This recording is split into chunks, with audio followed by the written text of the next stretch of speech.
Strategy member over dog, here. nice and slow.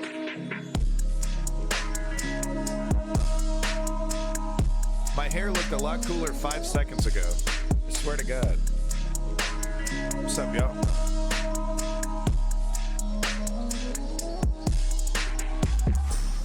We were listening to HP Shorty bumpin'. Over to Soldair, Lean Tales. Cartoon we were watching is Dracula, Sovereign of the Damned. It's apparently incredibly bad anime. Japanese retelling of the Mary Shelley. Is that the author? Anyway, folks, welcome to the News Underground. I am Abandoned Nihilism, the realest motherfucker on Twitch, guaranteed. And this is the #1 source for news on Twitch. Without a motherfucking doubt. I covered more news yesterday in a 7-hour stream than your favorite political streamer has covered all fucking year. Tell me I'm wrong. And I'll ban you. I'll ban anybody that disagrees with me. I hurt my feelings. I'll fucking ban you. I just picture that's what the people that I ban, that's what I picture them thinking of me saying, right? All right, we got to finish up U.S. news, and we're going to jump into a little bit of world news just a touch, and then it's motherfucking Ukraine all the way. So let's stop wasting time. I've wasted enough already. News is my favorite news streamer. Oh, Kim Goblin over here. All right, let's get to it. Crazy story. People you ban are dead inside. Look, you can be a conservative on this chat, but you just got to come correct. When you're called out, when you're repeating talking points, you can't just sit here repeat fucking talking points from fucking Breitbart.com and expect to be left alone. This is a place for a real discussion, not for some partisan robot to repeat shit that he didn't even come up with. Get the fuck out of here with that shit. Come correct. Or get the fuck out. This is politics. This ain't just chatting. This is politics. It's a different fucking universe. What a nice summer cooler. It's literally a takeout container it's a takeout container from a Chinese restaurant. I don't mind. I have a special rule. Make an excuse. I will drink out of plastic if it's cold. I won't eat or drink out of warm plastic, but I've been doing this so I drink a lot of water, right? So this is like Gatorade, but I basically fill the whole thing with ice, and then it's like this much Gatorade, right? And then it's just the ice melts and it basically turns into water. So I've been using these because I want to drink the whole thing, right? I need as much water in my system as possible. I feel better. I feel like more healthy. I feel it's like your engine's run, has the proper amount of oil. When you drink enough water. I get really bad headaches if I don't drink enough water, so. All right. How about we stop wasting fucking time? All right, so this story is totally bananas, but it's also indicative of the current situation in San Francisco. And look, I'm not the MAGA guy. I'm not the right wing guy. You'll get raped the moment you step off the plane in San Francisco. You'll get mugged the millisecond you look at someone the wrong way. With that said, I don't repeat those talking points, but with all that said, it's gotten worse in San Francisco. It's gotten worse in the Bay Area. The crime, the poverty, the drug use. The neoliberal solutions are always half-hearted. They're dumping tens of billions of dollars into these things. Nothing is really working. It's a total fucking mess. So here we have some sports guy, some rookie apparently, some dude that's just starting his career. 49ers over here, Ricky Pearsall, stable after attempted robbery and shooting.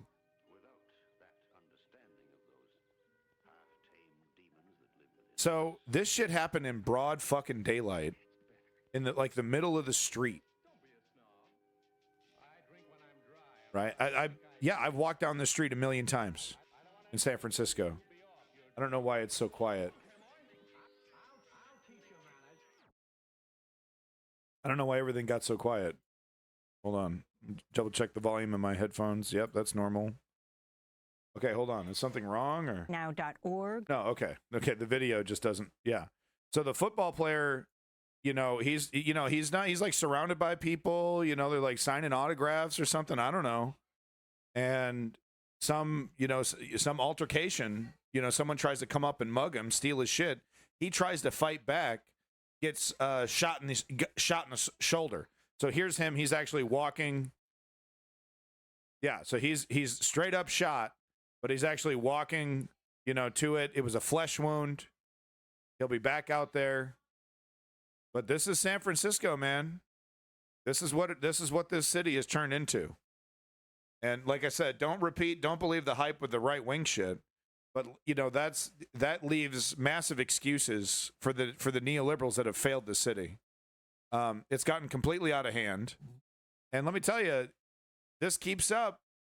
Liberal San Francisco, you're going to see some hardline Republican get in there because people are fed up and they don't even care. They don't care if they're going to lie. They don't, cut corporate taxes, do whatever you want for your oligarch buddies. If you can just do anything substantive on this massive issue, crime, poverty, drug use.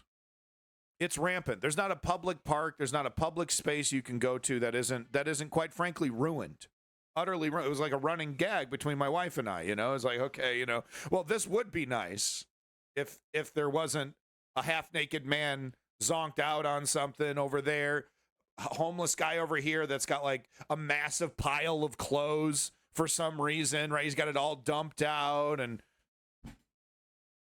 it just goes on. And it's like you start to build a coping mechanism, and you start to hate these people. And it's weird. And maybe that was just me, right? But there's a part of you that's like, these people are really fucked up and they need a lot of help. And, I'm paying my taxes and I want my taxes to go into helping them. And then it's like, I just want a day without this madness. I just want a day without these people. Just one day, and you're not allowed.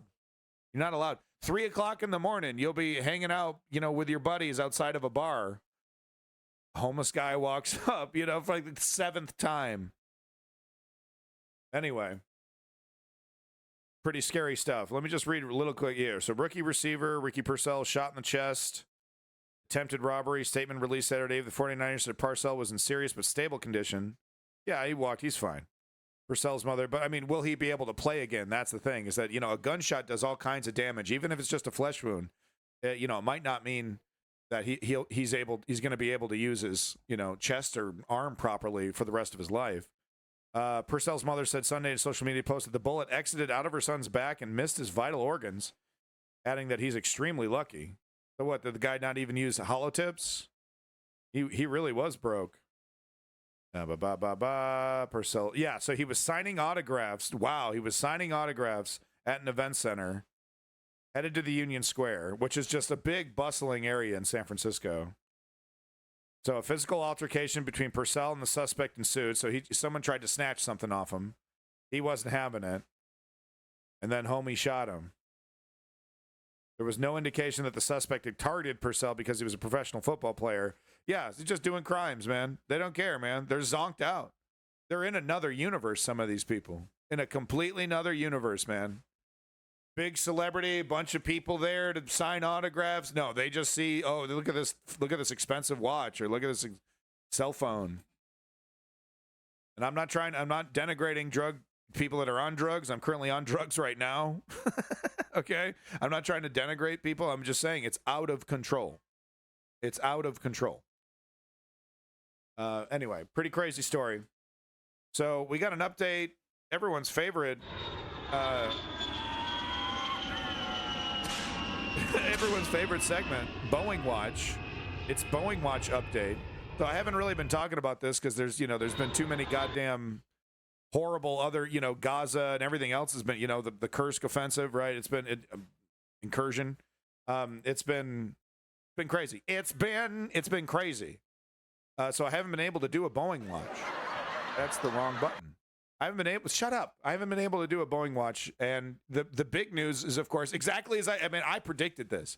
Yo, Bobby Boofpack with the fucking awesome cartoon over there. Big Les Show. Check it out today on YouTube. If you haven't seen the Big Les Show, you're completely missing out. So I love that icon there. Wonder if the shooter cared about Californians' guns laws. Yeah, okay.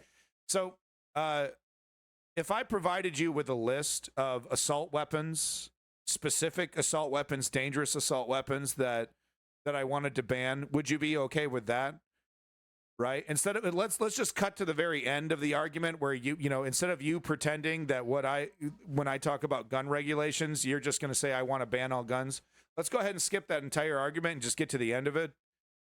Would you acknowledge that if I were maybe to provide you a list of specific guns that I think are too dangerous to be banned, not rifles, not pistols, right? Not shotguns, just a list of specific assault weapons, right? M16s, AK-47s, etc.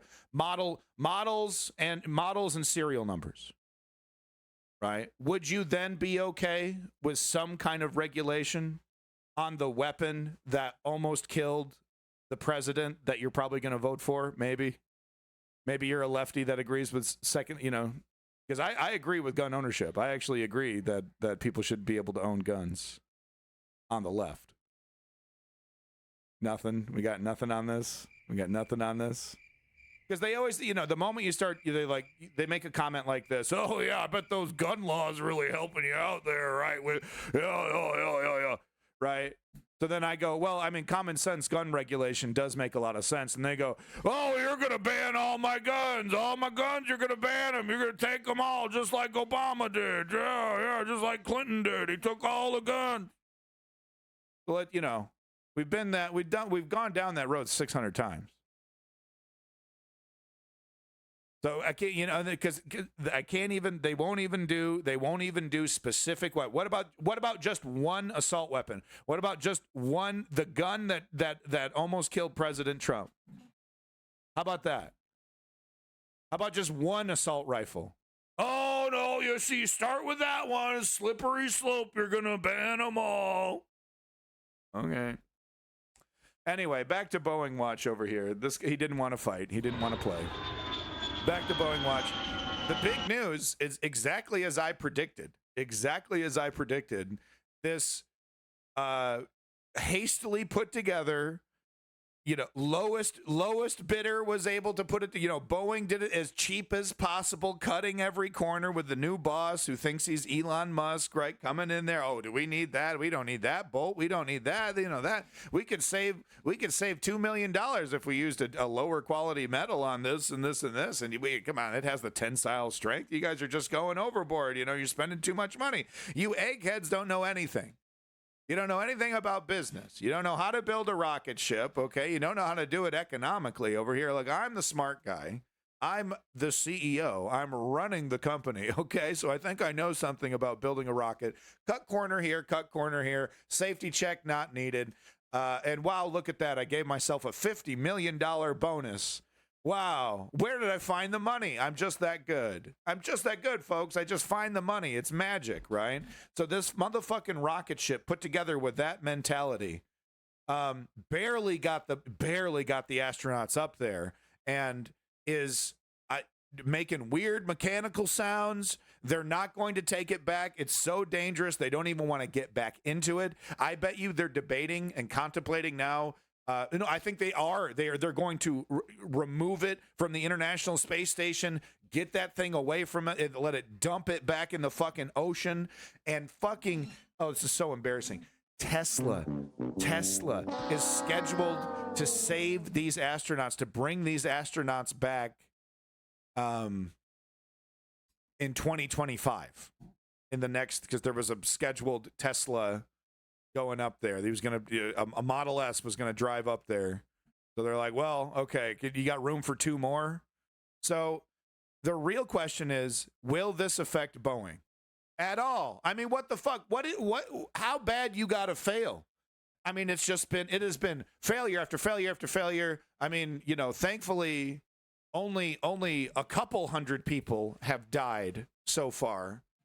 But I mean, it's the dirty little secret that the United States is like, in conjunction, working with Boeing, and that's why it's protected and saved here. But man, what a bad investment. What is anyone going to be held responsible for these massive, massive failures? I'm excited. 500 Newport cigarettes. Hey, did you see that really funny extension to the meme that you're using in your picture? It showed Kamala. She had like a Willie tattoo. She had like a cigarette. It's pretty funny. Extremely racist, of course, but funny.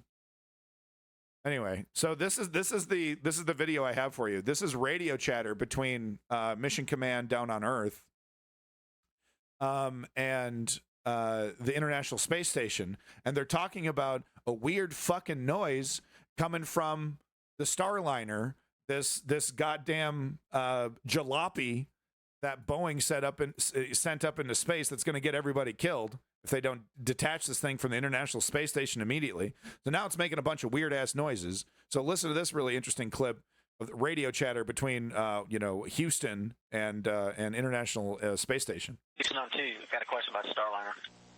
Houston's with you, Butch. Go ahead. There's a strange noise coming through the speaker. And I didn't know if you could connect into the Starliner and let me keep mic and let you hear it. I don't know what's making it, but I don't know if it's something that maybe is connected between here and there, making that happen. But anyway, can you do that? We can configure that, Butch. Give us a minute, and I'll call you back when it's ready. They're going to dump it. Station Houston on 2. We're configured for audio via hardline and CST. If you want to give us a call. Okay, I'm in Starliner, and how do you read? The weird noise is coming up. Okay, I'm gonna keep the mic up next to the speaker. Copy. Hear that? So he's basically saying, I'm going to put my mic right next to the speaker so that Houston can hear this weird noise coming from this thing. Negative, Butch. We did not hear anything.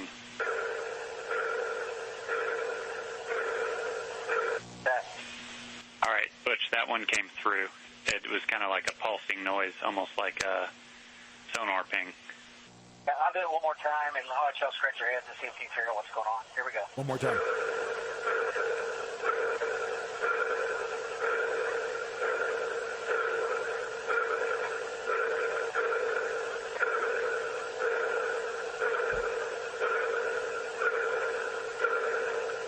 All right, over to you.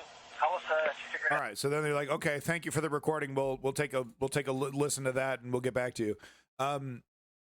I think it's a mechanical failure. I think something is like and I don't know if the delay is because of a delay in the transmission, like there was a glitch in the transmission.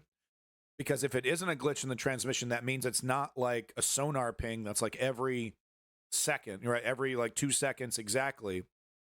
Because it had these like bing, bing, bing. I think something's rattling around in there. I think something's like something connected to some vent or some kind of circulation or something. Goddamn thing's falling apart. Falling apart. All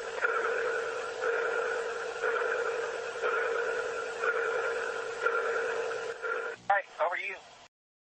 I mean, how does this not tank the entire company? You know, how the stock price just literally crater to zero? Socialism for the rich, right? Socialism for the, for corporations. Because this is like, there's no capitalist excuse for why this company is still around. It's a disgrace. It's putting people's lives in danger. It's embarrassed itself. This is the most embarrassing, probably, space-related thing humanity has done so far, right? I mean, we had the Challenger, disaster. But this is probably one of the most embarrassing things we've ever... I mean, this is just embarrassing. And thankfully, no one's died because of it, But this is embarrassing. This is like, you get a little piece of toilet paper on your shoe or something. I don't know. I'm embarrassed. That's just me. I'm embarrassed for you. You're like, we got bigger fish to fry. I get it. That's true. Who cares? At least they're not dead. I reported on this yesterday.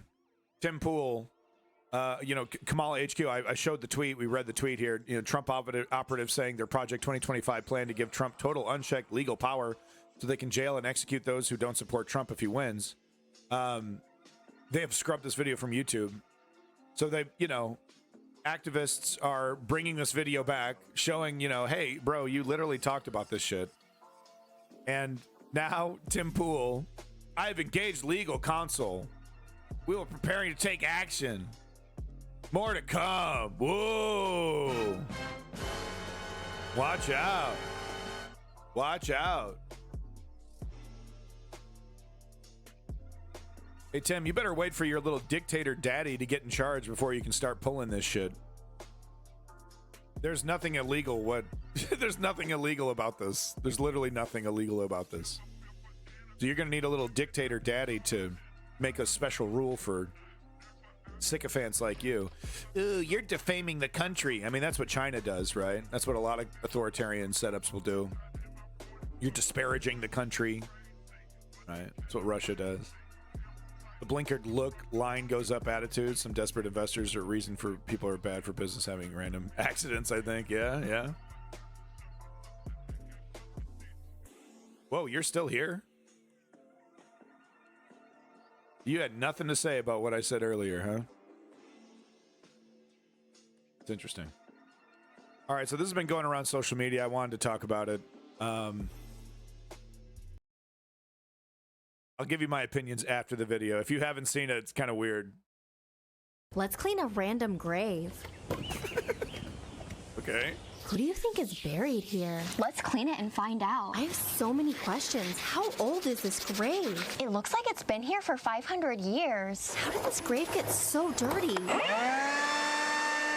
Look, there's a tree growing out of it. I love plants. This transformation is extremely hard for me, but I believe everyone deserves a beautiful grave. Okay, so I did some research. A woman is buried here, and she has 2 brothers, just like me. I need to make her family proud. This is so satisfying. I wish I could live in the graveyard. Are you ready to find out who's buried here?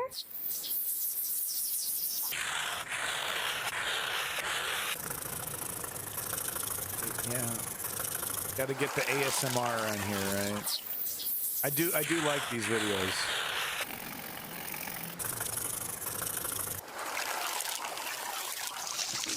Like a high quality microphone. Maria Lugo Texador. She died on the 19th of January, 1990. I get to do this work because you support and follow. All right. So I learned a few things doing some research on this video, doing some research, quote unquote. She is selling this little pink soap. It's called Clean Girl. So she's selling the soap, but she didn't sell the soap in this video, but she sells the soap in other videos. It's her product. I also noticed that she tried to use her clean soap product across the whole thing, but look right here, she had to use actual soap that doesn't come from an aerosol can. when the job got a little too tough, she had to bust out real soap. No, I think her soap's obviously fine. Look, the grave looks very nice. I'm just making fun. So I just wanted to fully disclose all that. With that said, I'll allow it. But what can I do? What can I say? I saw one comment that was absolutely hilarious. It was, you know, everybody's talking. You know, no, it said the grave bimbo. The grave cleaning bimbo will be received in Valhalla for honoring the dead. That was the comment. And it's like, okay, she didn't sell the soap in the video. She made the video all about the dead person.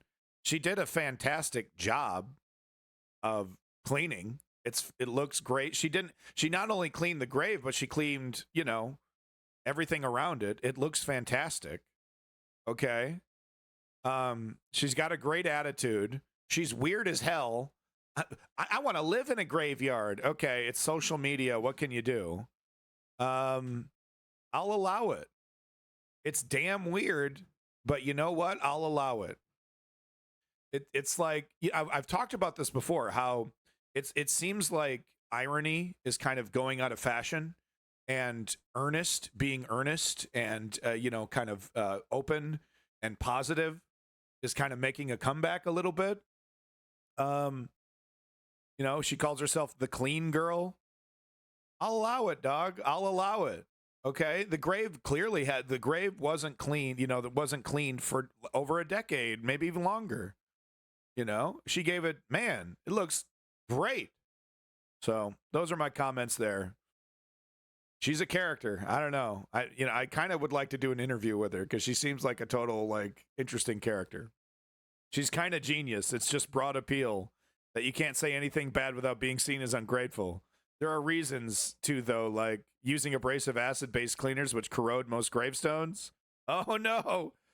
Oh no. Potential FTC issue if her vids count as ads for a cleaning spray. Oh man. Well, you know, you got to have the piss in the cornflakes brigade show up to remind everybody why doing nice things for people and making a little money on the side is a bad thing. Is a bad thing. The screamo age of being earnest. Yeah, something like that. Cleaning any grave is God's work. Fuck God. God is fucking dead. What do you think about that one? Moving on to the next story. Just wanted to mention, you know, we've talked about the Texas power grid many times. Here's the article. I don't have time to read it. I got a bunch of shit I got to cover. The Texas Republicans are souring on crypto. So basically, the basic gist is that crypto is sucking up so much juice. This is insane. The power companies are bribing the crypto farms to churn off their crypto miners at specific times so that human beings can use electricity. That's how bad it is. So you're paying your power company in Texas, who is gouging you. You know, you're paying double, triple what you were 5-10 years ago before Greg Abbott, you know, changed everything. So you're getting gouged up the wazoo. And then on top of that, the power company is literally giving a good chunk of that money on a regular basis to crypto assholes to churn off their fucking disgusting, you know, energy gobblers to make a bunch of digital coins that billionaires trade amongst themselves. Right? So that you can turn on your AC, so that you can have refrigeration for your food. Yeah, exactly. And of course, you know, the current Republican leadership in Texas will never admit that this is a bad thing, right? They keep trying to find ways around it while actively also fighting alternatives, you know, renewable energies. But we can't have that. Undependable. It's so undependable. So I just wanted to mention that the Texas power grid experiment continues to be a total disaster. The privatization scheme, the privatization experiment. So another little tidbit.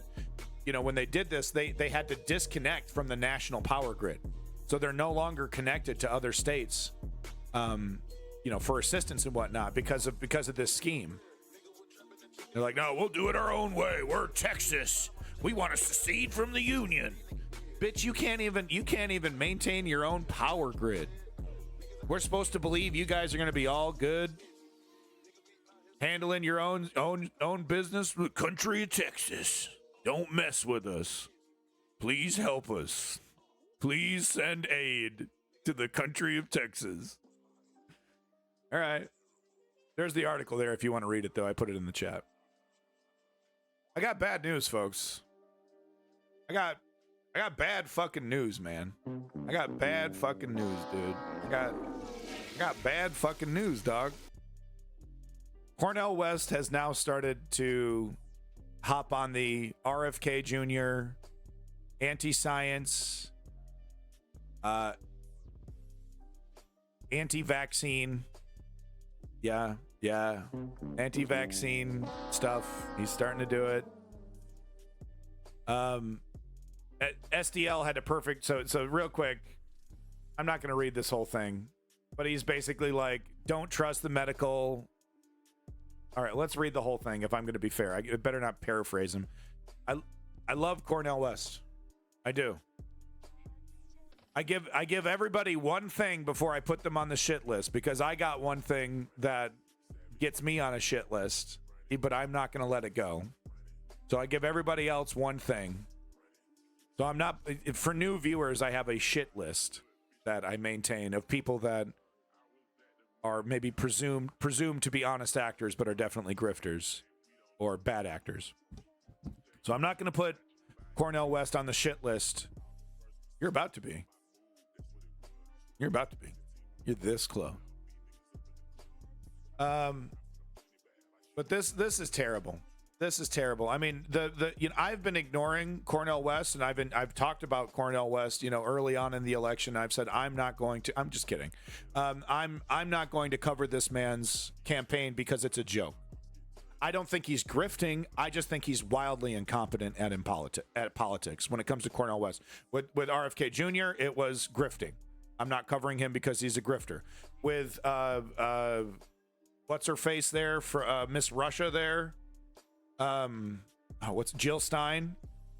It's because she's connected to Russia, way too connected to Russia, objectively. I'm not talking about the little dinner that she had. There's all kinds of objective facts about Jill Stein. No, you're done. We're not entertaining you. But with Cornel West, like I said, it was just his political incompetence. I didn't think he was trying to grift. This is the first sign that there's some kind of grift happening. This is not truth telling. This is pseudoscience. All right, let's read the fucking thing. Look, the reason why I say pseudoscience is because when anybody is talking about vaccine skepticism, it always leads back to the same few sources. The same few sources of medical quackery, right? A bunch of discredited, debunked research or doctors or ex-professionals that destroyed their career and reputation to say something wildly incorrect, and a bunch of bad actors and grifters glom onto these guys and what they said, no matter how much it's been debunked, right? Because what they say is like, oh, it hasn't been debunked. Yeah, it's been debunked by corporate pharmaceutical companies. And it's like, well, there's a real problem with corporate pharmaceutical companies, but I talked about this yesterday. Where's the profit in killing people? Right? There's no profit in the cure. Well, there is, but there's not as much profit in the cure as in the treatment. Right? So I understand that argument where it's like, well, they're not doing enough to find cures. They're really just trying to find treatments. That's a different argument. They're not actively trying to kill people. I'm sorry. They're not. The pharmaceutical company is not actively trying to kill fucking people. That's a pretty bad business model. Right? So we're talking about an entity obsessed with money. Yeah, let's kill a bunch of folks. Yeah. Oh, fuck yeah, dude. Yeah. We'll make so much money from dead people somehow. Sound absolutely cooked, bruv. You're mental. Nanners. What is this? Go wacky. Go positively bonkers, yeah? Go mad, bruv. Lose your marbles, yeah? Yeah. Is that me? When people switch camps into grifting, they are taking advantage of well-funded astroturfing campaign. There's still room. You want in? Yeah? You got any money?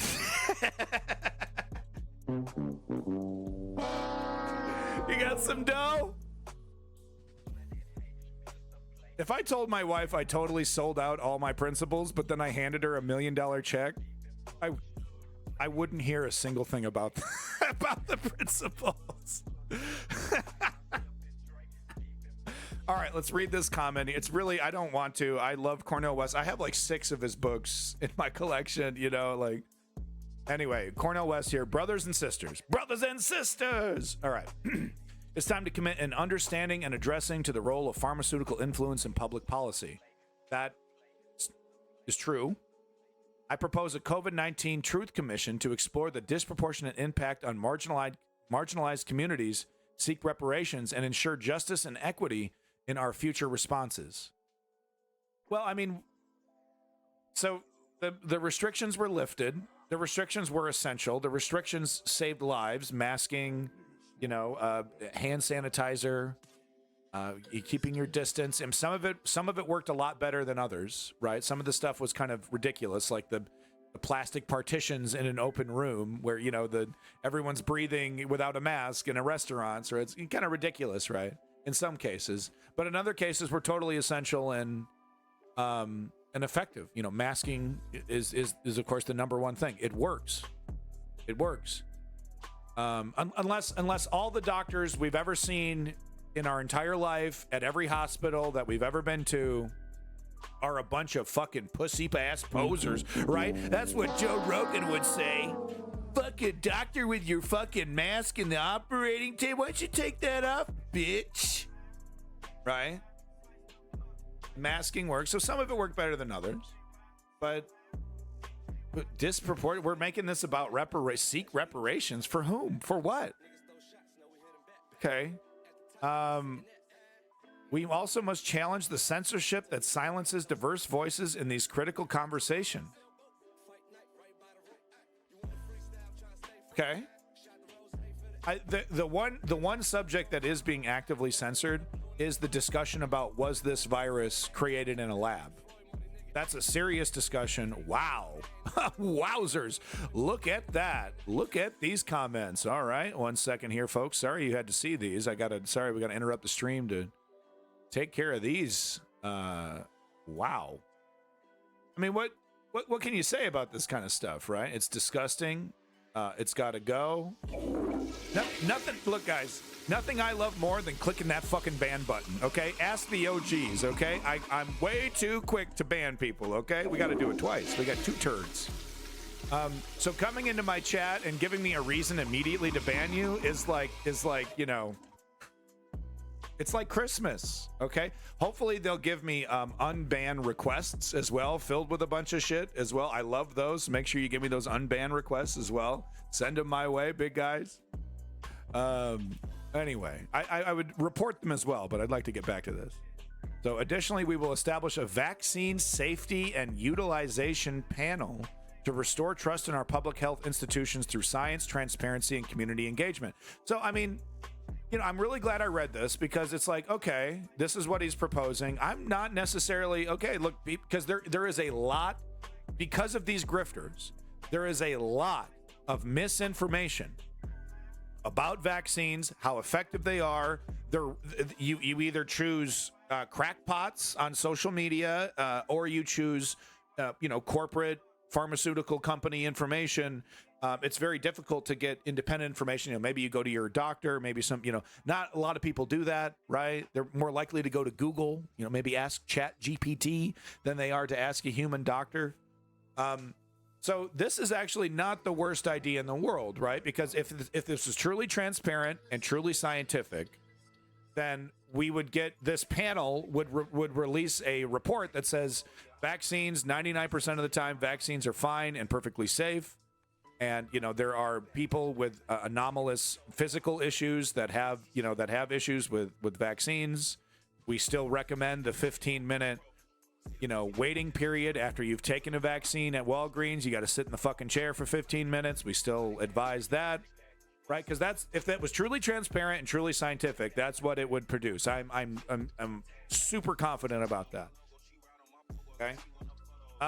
But it would be nice, right? Because it would, if it was like independently funded and it was separate from the corporations, and it could keep the corporations in check, right? Hey, like, okay, you got your own scientists. Well, the people have their own scientists as well, and we're going to check this stuff. So, okay, not the worst thing in the world. You're still not on the shit list. Your political instincts are absolutely gutter dookie, Cornel West. Good Lord. Jimmy Dore's party, honey. Jimmy Dore's party. Then the Greens, honey. And then Independent. Okay, like Independent. Okay, like Independent was the one that made sense. That's where you should have started, right? There are several sitting politicians right now, I think, that are independent. Bernie Sanders, definitely one of them. Anyway. Or is he not? No, he's registered as a Democrat. Was it Cinema? Was it Cinema who went to independent? Cinema downgraded as an independent? Whatever. All right, I'm babbling. That's my statements on Cornel West. Moving on to the next thing. This video was really something else, and I just wanted to, just kind of like a public, health thing. You got to cut the sugar back. I'm trying to do it as best I can, right? I got a little sugar here, but it's like it's super diluted, right? But the consumption, the mass consumption of sugar should really trouble people. And this video is really something else. Friends, this is a pumpkin swirl frozen coffee. Who the thought it was a good idea to put this on the menu? Because this drink has 185 grams of sugar in it. 185. How much is it? It's this much. It's 46 teaspoons of sugar. To give you another perspective, the amount of sugar in there is equal to 14 glazed donuts. That's wild.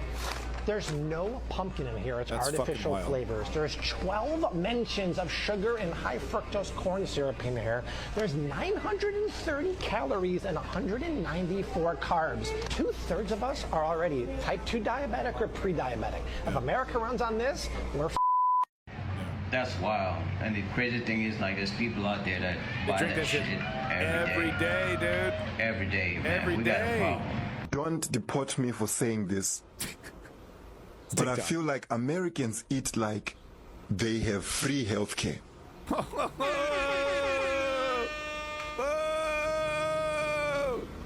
And then look around. That's TikTok. But no, I thought that was really interesting because it's very true. We have to be more conscious of our sugar intake. It's a big problem for me too. All right, so moving on to the next thing. I had a couple Harris-related things I wanted to talk about real quick. Quote-unquote, quite punitive Harris donors reportedly balk at plan to hike taxes on wealthy Americans. So I see this every time. The neoliberals come out, say a bunch of really progressive things because they want to get those votes.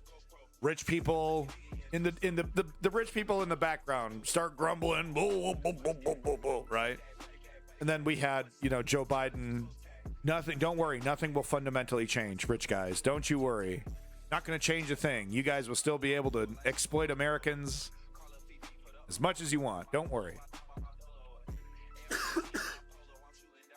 Chem Goblin, I'm pretty sure you're wrong, buddy. I think excess sugar can trigger diabetes in your body, right? If you eat too much of it, something like that. I don't know. Maybe you're right. I should shut up. Have you seen Nauru videos? It's like a neighborhood in South Texas. Novo Nordisk. What? No, I haven't. Anyway, we see this a lot. So I expect Kamala Harris to do the same thing. Reassure the rich people that are grumbling. Oh, you can't raise my taxes. You can't do this. So there's probably going to be some kind of reassurance. I would like it if there wasn't. I would really like it if she actually means to actually tax the rich. All these promises that she's making, we'll be lucky to get 1/4 of it. You know, we'll be lucky to get 1/20th of it, of the shit that she's promising. Things are going to get so watered down and means tested and cut into. Don't worry, fellow rich people. We mean other rich people. Yeah. No, but with that said, you know, Kamala Harris is not a bazillionaire. You know, I don't know how badly she wants to hobnob with Richard Branson like Obama. She's kind of, I kind of don't know. I mean, outside of her work as a prosecutor and, you know, attorney general and stuff, I don't really know much about her. She could very well be like, no, wait, you know, like I don't like criminal behavior. I don't like criminal financial behavior. I'm not really interested in defending that like other presidents were, you know. And I don't know. She's kind of unknown on that one. All I do know is that she's a loyal neoliberal Democrat. So that is very worrying. But you don't get very far in this system, as we see with AOC. You don't get very far in this dirty political system being a guy like me, you know, being a guy that's telling the truth and stuff. Sugar itself doesn't make you diabetes, but if you're drinking shit like that, you will get it. Yeah, okay. Cut the sugar. It's really hard when you cut sugar. It's really actually very difficult. You start to really crave it. At least that's me. So we got two interesting stories here related to the electorate. This video here showing us a big almost statistically, you know, insane rise in young black women registering to vote for Kamala. It makes perfect sense to me, right? But then we also have this article here: Pennsylvania Republicans are registering more new voters than Dems. But with the caveat here, where's the caveat? Big picture, driving the news. Reality check. It can take time for counties to process voter registration data, and there can be often lags, the Inquirer reports. I hate how this Inquirer don't these guys? Oh, the Philadelphia Inquirer. Okay. Never mind. I thought these were the Bat Boy. the Bat Boy, you know, Hillary Clinton has sex with Bat Boy outlet. No, that's not it. So that's interesting. We're kind of saying, okay, right now, like what we're kind of seeing is kind of conflicting information. But I think this caveat is very important because I think we are seeing. I don't think it's just young black women. I think it's, you know, we're not going to see 175% for any other demographic. But I do think, you know, once this lag is caught up and we actually get some new numbers here, I think across the nation we're going to see a lot of excitement. But maybe not as much as it should be, because, you know, I'm still not seeing. I talked about this maybe last weekend. I don't think I talked about it yesterday, but I talked about this where, you know, so Kamala's got the $500 million, you know, $500 million in the coffers, lots of small money, you know, small dollar donations. Where's the Get Out the Vote campaign? All right, look, I get it. You're doing your little, you know, whistle stop tour through Georgia and a bunch of other, you know, all the other swing states, whatever. That's great. Where's the Get Out the Vote stuff? Where, you know, you got all these celebrities. How come I'm not seeing obnoxious commercials with celebrities? Obviously, you can't do Rock the Vote because that's embarrassing with you know, P. Diddy. So we just want to forget about that. But where the fuck is the Get Out the Vote campaign, right? How come Chris Hemsworth isn't telling me to go vote? You know what I mean? How come Taylor Swift isn't telling me to vote? You got $500 million. I'm sure you can get Taylor Swift on a commercial. Right? What's the holdup? Are they waiting? Are they just waiting for the right time? Like, no, it's still 60 days. We want to wait till there's 40 days, and then we're going to dump all of our money in there because we only have, you know, this amount of money and this amount of time and this amount of enthusiasm. So maybe it's a strategy thing, but it takes time to, you know, you need to, like, a Get Out the Vote campaign needs to be, you can't just do it at the last second. It kind of needs to be a consistent thing. You got to kind of hammer it away. You got to kind of badger people and repeat it and be really annoying. So like I would want to do it immediately. I would start spending money on this immediately. Like I said, obnoxious celebrities, some fucking obnoxious slogan. Voting is goading. I don't know, some fucking bullshit, you know, something that gets the kids riled up, right? Rock the Vote was a really, Vote or Die was fucking great, right? I love that shit. Right? So where is it?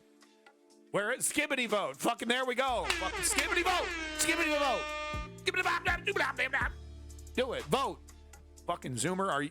I'm 17. But get the fuck out of my way. Where's your 18-year-old friends? Right. Skibbity vote, right? So you get what I'm saying here. And I'm not seeing it. Maybe I'm blind. Maybe it's because I don't have cable TV and I don't fuck with the mainstream unless it's mainstream news, right? I'm watching too much of it. Maybe I'm missing it. But I don't know. You couldn't miss Vote or Die. That shit was everywhere. It was so everywhere. South Park had to make fun of it. You know what I mean? It was everywhere. You could not miss it. I'm not seeing that. And you got $500 million. Okay, are you literally just going to dump all of that into commercials on MSNBC? You know, can we fucking diversify? No, I take that back because they are dumping it in commercials on Fox News and shit. So that's definitely money well spent. Just to piss off your Facebook uncle. I saw a black woman on TV. Oh! Skibbity vote, dude. That's a t-shirt. We're tracking something really interesting going on right now. It's a surge in voter registration in key groups ahead of the November election. Among young black women, registration is up more than 175%. Where's the slogan? Where's the celebrities? Where's the fun? Where's the party? Where's the events? In 13 states. That's compared to the same time in 2020. This, according to... So look at this. So yeah, increase in voter registration, young women, black Americans, black women, young Latinas, and young black women. This is great news. Great news. Joe Biden was losing Latinos to the Republicans. Never happened before in history. You know, never happened before in history. I like the guy that says he's going to do the mass deportation thing. Yeah, that's really awesome. The data firm TargetSmart. Registration has also increased among young Latinas and black Americans. Tom Bonier joins us now. He's a senior advisor at TargetSmart. Okay, we don't need to do this. I'm not going to put you through this. So I just wanted to mention these numbers. I think they're going to be positive. You know, don't believe the hype if you see something negative. Wanted to show this video here because never in a bazillion years could you ever imagine a little girl, you know, excitedly running to Kamala Harris, to Donald Trump, right? And then Donald Trump, oh, yeah, oh, gosh, okay, put her down, right? Being way too weak and feeble to pick her up. Now you, ooh, a kid, ooh, get away from me. You know, like he acts all like, ooh, right? So there's a big difference. And normies love this shit. Okay, they love this shit so much. They love it. Yeah, I missed you. But this is great, and this does say a lot about it because, like, I could never imagine Donald Trump doing, even with his own son, right? There's pictures, like the pictures of him and Ivanka are sexual. They don't evoke paternal love. They evoke they do like even. And I'm definitely biased because he's a confirmed pedophile. Jeffrey Epstein, Lolita Express, 14 phone numbers in the black book, et cetera, et cetera, et cetera. So Trump is a confirmed pedophile, but like just the pictures are weird of him and his daughter, right? I just couldn't imagine him holding, bearing, oh, I love you, son. You're so great, Oh, look at little man. Look at little man. Oh. It's not emulation. That's look. Is she a corrupt corporatist neoliberal who knows what kind of favors she's going to do for corporations, right? Yes, all of that. But she's a legitimate human being. Donald Trump is like an alien, dog. I'll see you next time, okay? Oh, one more hug. Oh, okay. Here you go. Yep. Fill in the diaper. What's your cheer? There we go. That is great. And I'll see you next time. No, I can never picture this interaction with Donald Trump would be like, okay, you want to, okay, come in, you want a picture? Okay, leave, next one, picture. That was a real human reaction, and you can't fake that shit. Thank God. Thank God. Does that mean Palestinians are going to be treated like human beings? Ooh. You know, it's complicated. Wanted to show this because this is the first good point Chris Cuomo has probably made in, I don't know, 7, 8 decades. I don't know how old this crusty son of a bitch is. But Kyle Kulinski reported on this. I had to track the clip down and play it myself because he does make a really, really good point here. Broken clock syndrome, what can you say? It's Chris Cuomo, it's News Nation. We do all the news here, okay? I'm a fucking masochist when it comes to the news, all right? I do it all, baby. Big, small. Cuomo to Amy Goodman, baby. I do it all. Little news slut. What is happening? What is happening? What is going on? Okay, just forget the last 30 seconds happened. Okay, Chris Cuomo talking about the corruption of the DNC.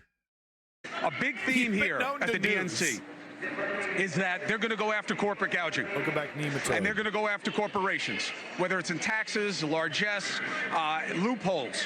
The RNC, we heard the same thing. They're going after the elites, the two sets of rules. Let me reveal a reality to you that has to be spoken to here, okay? These are the soldiers. These are the men and the women that go back to their constituencies and their communities, and they fight. They take time from their jobs. They take time from their families. Republicans and Democrats alike, that's what they do. They need to charge these people up. They need to be able to get them on board. But there's another reality that is literally looking down on them. Greg, look at the ring of sweets, okay? This is not unique to Democrats. There is a game of money. When people talk about uniparty, we are strangled by the money reality in our politics. Those suites start at 500 grand. Yeah. You think there's like a teacher group up in there? You think it's like the Cub Scouts of Columbia County, South Carolina, that's up in those boxes? No. Some of them are lobbies and good things. The media boxes, you think they're free? Why do you think I'm on the floor? News Nation is not. Why do you think you're down there, not up there with because you're a sexual harasser, Chris? I didn't know it was being weird around the interns. I didn't know. Not a broke company. Nexstar is a massive organization. Yeah, but he's right here. He's 100% correct. Like that's where the action is actually happening. Our corporate media. We don't have one of those boxes because that's the game. You pay to play. Those boxes are filled with the same people that they say they're going to regulate. They are literally looking down on the faithful and being told, yeah, we're going to break down on them. We're going to make them pay their share. They paid $500, $700, $1 million, $1.5 million to have those seats. Yeah. They get hotel suites that are probably gifted to the party. And the same thing is true with the Republican side. And they're going to take them down. They're going to change how it is. They are looking down from on high at the people who make the difference in their communities. And that is the reality of politics. Yeah. And I had my producer walk around and show you those suites. Now, they're not all the same. They're not all the same. But the reality is, in 2000, they spent $300 million on presidential campaigns. 24 years later, you know what they're expected to spend? $10 billion. Do you know how much money Harris has raised in the last couple of weeks? Hundreds of millions, and that's success. A lot of it's small. So there you go. This is really great footage. Moves the camera aside. Look how fucking fancy it is in there. A lot of it isn't. The most dangerous money in politics. Right. Oligarchs, billionaires, corporatists, lobbyists. Right.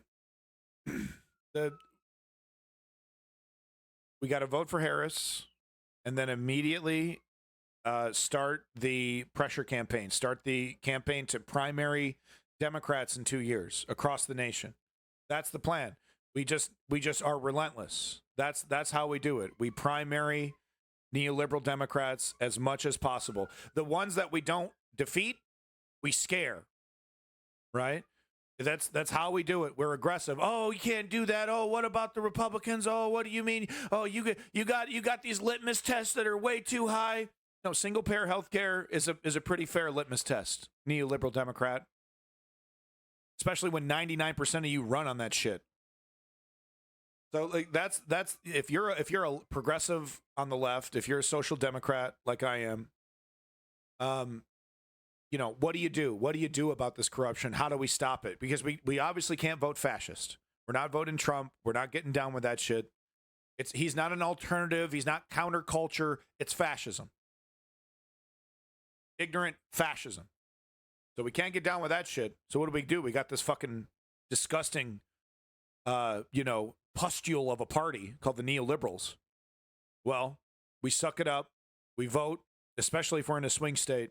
We vote for this because personally, as a lefty, I would rather fight against the neoliberal establishment than the right fascist establishment that wants to just put a boot through my face. The neoliberals, you know, for all of their faults, and they're happy to use violence. Don't forget Occupy Wall Street. They're happy to use violence, but they do have limits, and they do respond to political pressure. They're inherently cowards. I'm not saying the right are not cowards, but the right are not cowards to kill. The neoliberals, right? Could you imagine Obama, Occupy Wall Street protests start, you know, people start dying because the heavy-handedness of the cops, and, you know, you imagine Obama not responding and him just, you know, no, he would have to respond to that. So there are limits to where the neoliberals are, where the limits of authoritarianism that the neoliberals are willing to engage in. You know, don't sleep on them in terms of their capability for authoritarianism. But in terms of, like I said, the establishment that I want to fight the neoliberals. So we vote for them because that's the target we want to hit. And then we just immediately, shamelessly, everywhere that we live, across the nation, we primary them. Right, and they're going to call us Republicans. They're going to call us, you know, spoil sports, and oh, you're ruining the votes, and all these things. We have to stand strong because, like, that's exactly what the Tea Party did to the Republicans, and they got exactly what they want, and they continue to get exactly what they want. These right wing fascists are you know crawling over each other to please their constituents. Right, they're incredibly afraid of their constituency, the right-wing fascist Republicans. The neoliberals are not afraid of their constituency, and we need to change that paradigm if we ever want to fix this, right? And there will be people that say, well, this is fine, this is okay, they're on our side, a little corruption, it's necessary, they're playing the game, it's always going to be like this. They need to be called out as defeatists. They need to be called out as part of the problem. Right? And yeah, if you want to call them not true leftists, whatever, you want to get into that argument, I don't recommend it. But I would just point out that it's counterproductive, that things will never get better with that attitude. And it is a defeatist attitude to just say, well, you know, they're better than the right, so just, you know, vote for them and you know, hope for the best, and eventually things will get better. They're wildly incompetent and incredibly corrupt, the neoliberal political establishment. So anyway, moving on. We got here. Yeah, so I wanted to show some good news, great footage. The unionization, you know, that is sweeping across fast food, is great. We saw it with Starbucks, saw it with Amazon, and now we're seeing it Subway. You know, these incredibly exploited fast food workers are getting paid pittance to make these companies billions of dollars. The quality of the food has gone down. The quantity of the food has gone down. The prices have shot up. And guess who's not enjoying any of those profits? Right? The workers, the sandwich artists. Okay? Someone please think of the Jareds. Oh wait, that's right. Shit. Anyway, forget about that guy. But this is great. This is great news. Keep it up. Union strong. More unions. Right? The fast food workers union is amazing. Make sure you're following them. We got the California Fast Food Workers Union right here. I'll give them the follow. Fuck it. I'll give them the follow. Look it up. Do the same. Spread the message. Oh, now you're too good to even spread the message on social media, huh? Now we've just completely given up. We're not even going to do the social media activism anymore, huh? That's what we're going to be. Okay. Why is it so expensive? Inflation is a part of it, but the main reason is something called greedflation. Type greedflation into YouTube, and you'll learn something. Moving on to the next story.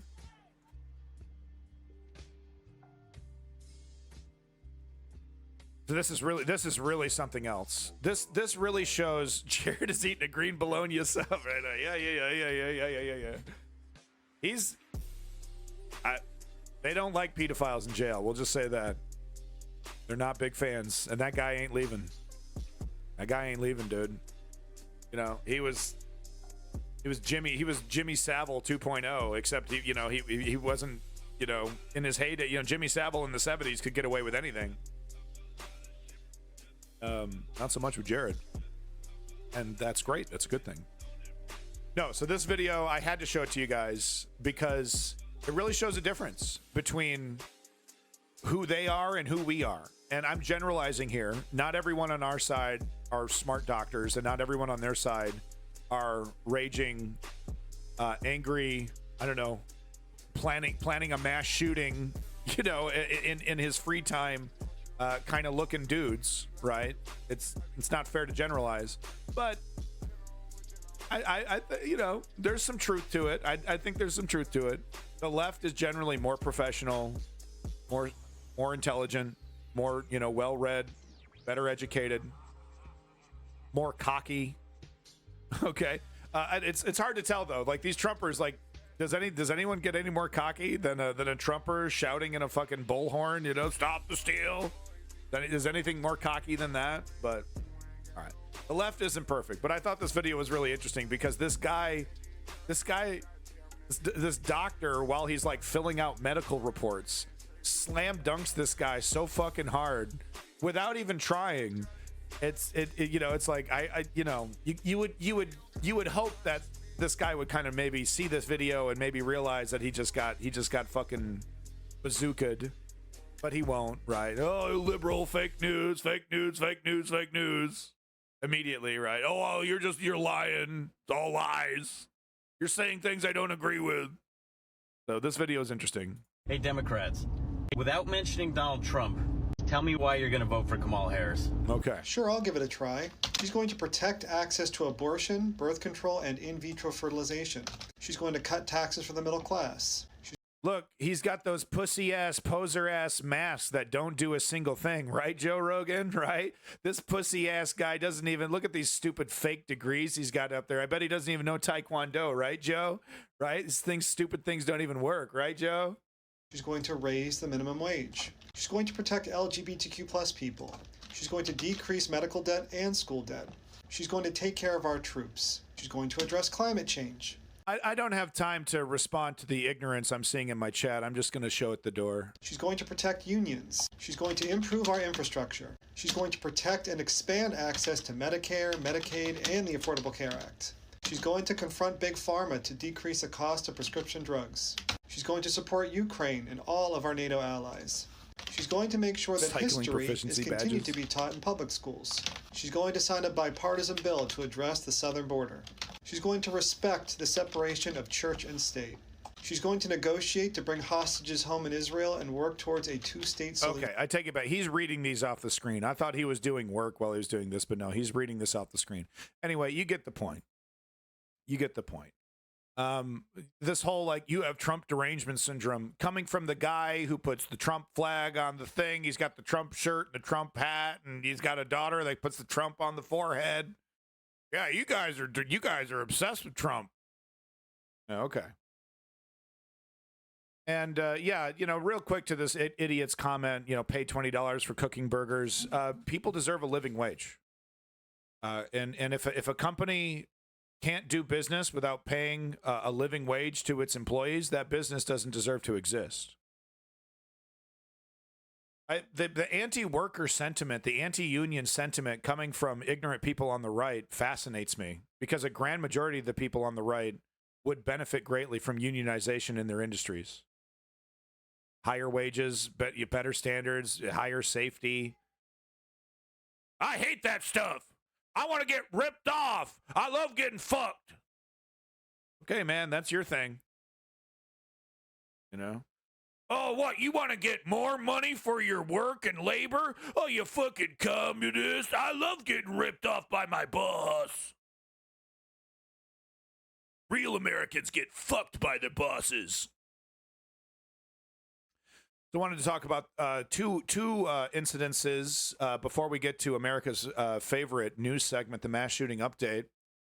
But the tragedy of Breonna Taylor, her murder by police. The cops have been, the charges have been thrown out because, of course, we knew it was coming. Wait until everything dies down, and now the charges are thrown out. And of course, this man's a Second Amendment hero. He started, from his perspective, all he knew, someone was breaking into the house. He picked up his gun that he legally purchased and legally owned and started firing at what he thought was assailants. And then the cops used that as excuse to gun down and kill Breonna Taylor. Somehow the guy survived, I think. So he's a Second Amendment hero. And, of course, the right, no, well, he's black, though. So, no, that's got to, no, well. Second Amendment doesn't count for black and brown people. Didn't you guys know that? But this is why we riot. This is why, we get in the street. This is why because it's, got to tear this motherfucker up. I don't like it. I don't like seeing property damage. I don't like seeing it. But 1 + 1 = 2. You treat people with this kind of disrespect, they're not going to take that shit. And they shouldn't have to. This woman was murdered in her bed by cops, and they weren't even at the right house. I think something like that, some kind of fake thing, or they weren't even at the right house, or you got all these pro Second Amendment cops, right? Oh yeah, everyone, America, they all vote for all the same right-wing shit, all these cops, right? And then what? They're surprised when when bullets start flying when they kick a guy's door down?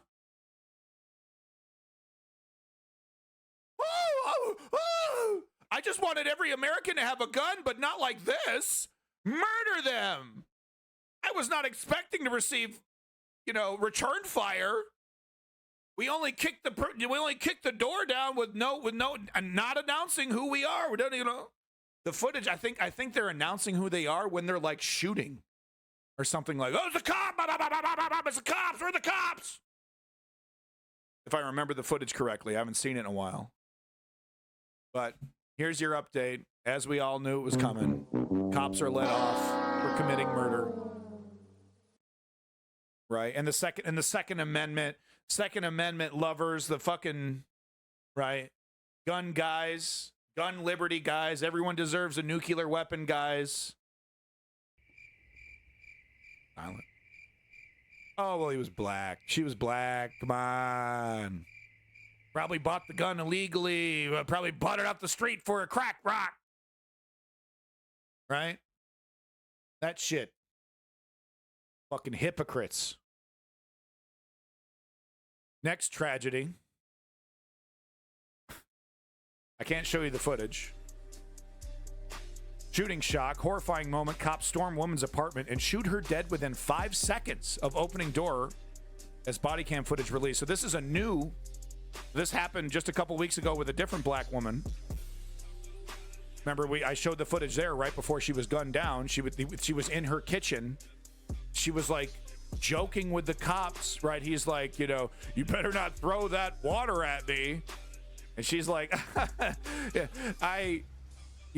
she said something religious, like, I would, sanctify the demons or something like that. And he goes, "What'd you say to me? What'd you say to me?" And shoots her dead. And he goes to his colleagues, "Well, I didn't want her throwing that pot of boiling water at me." She didn't even have the pot in her hand. It was on the stove. "I didn't want to get a pot of boiling water thrown at me. I had to murder her." You'll be let off. Just like these cops are going to get let off. Horrifying body cam footage of a police officer killing a woman within moments of opening her apartment. So she was having a mental health issue. She had a knife. The cops knew that. They were there for a wellness check. The mother was, I think the mother or whoever the person was, is this even a black woman? I don't even think it's a black woman.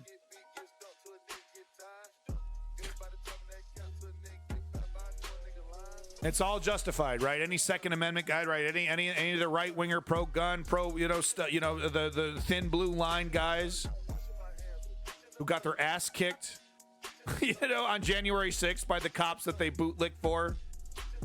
It's all justified. It's all justified. It's all justified. My safety, my safety, my safety. Right. This is what we need: de-escalation specialists to accompany cops on wellness checks. There's actually been several programs that have started in the United States where cops are being accompanied by mental health experts. And it's been wildly successful because cops are not trained for this shit. They're not trained for this shit. You want to know more about this sickening story and you want to see the footage for yourself? You want to see someone get murdered in their own home for having a mental health issue? Have fun. We got to do something really fun and great and everyone's favorite thing to do. Everyone loves doing it. Fun thing. It's the mass shooting update.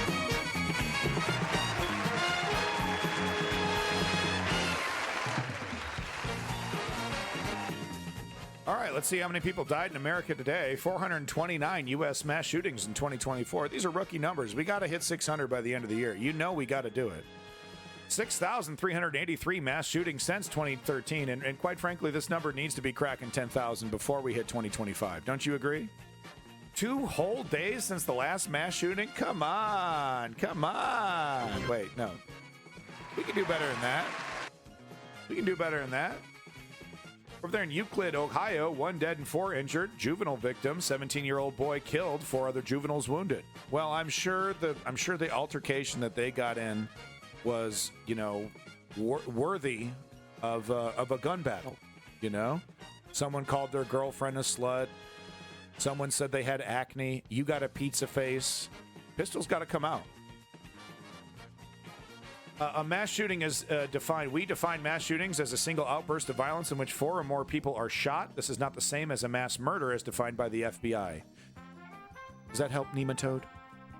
Over there in Tuclair, California, 0 dead and 4 injured, gunman unknown. Yeah, it is quite bright. I do agree. Here, let me help you out here. See the murder, and a little better. Philadelphia, PA, 0 dead and 4 injured, gunman unknown.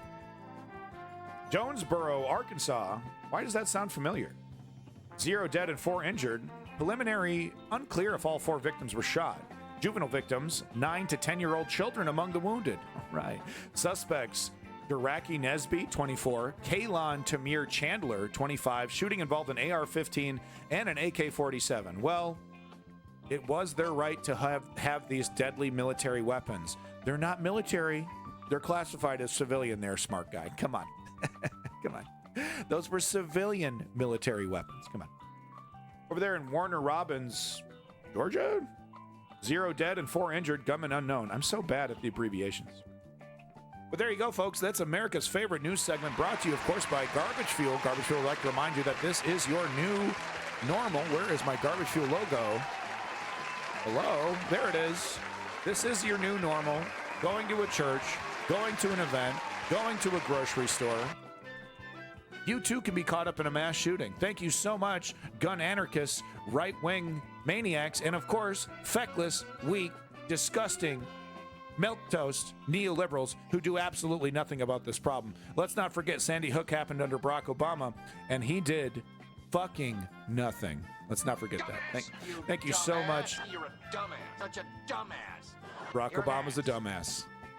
Oh, remember the speech? Remember the Sandy Hook speech? Remember the picture of him writing the Sandy Hook speech in the school? Remember that? Didn't do a fucking thing. Not a fucking thing. Whole pile of dead kids. You really should read the police report on Sandy Hook. All the scared kids ran into the bathroom, and the teacher was inches away from actually closing the door before the murderer was able to get there and fill the whole room with bullets. That was Sandy Hook. Barack Obama did nothing. Anyway, thank you so much, Garbage Fuel, for sponsoring that segment. That is the end of the U.S. segment for today. I'm going to move on to world news. How much time do I have? Not much. we are going to skip world news because we have to get into Ukraine. I have precious little time, and we have to talk about Ukraine. We have to talk about the success in Kursk and the not so success in Pokrovsk or Petrovsk or however you say it. 1 second here. I always feel so invigorated after the mass shooting update. I certainly don't feel defeated every time I report on these mass shootings. No way.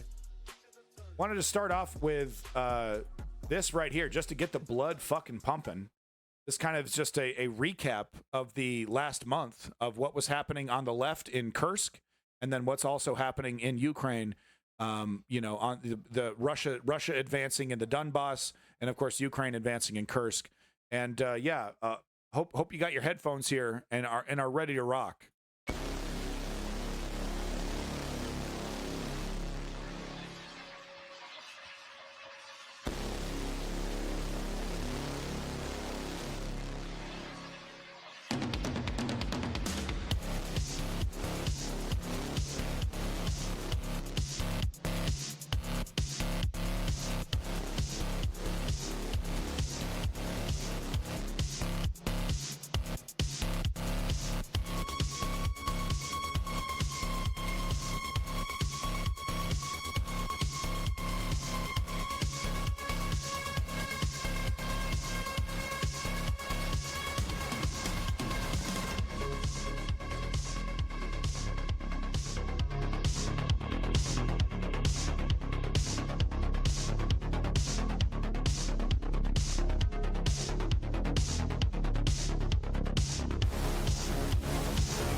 It is.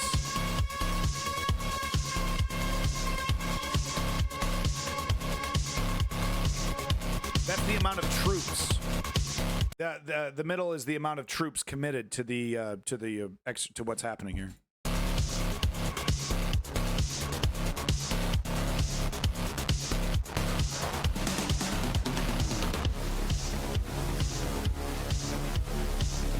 I found this part of the video most interesting because, as you can see, this is by August 24th, Russia has finally gotten their shit together and has actually started to push back and also push a little bit, more aggressively in the direction in Ukraine.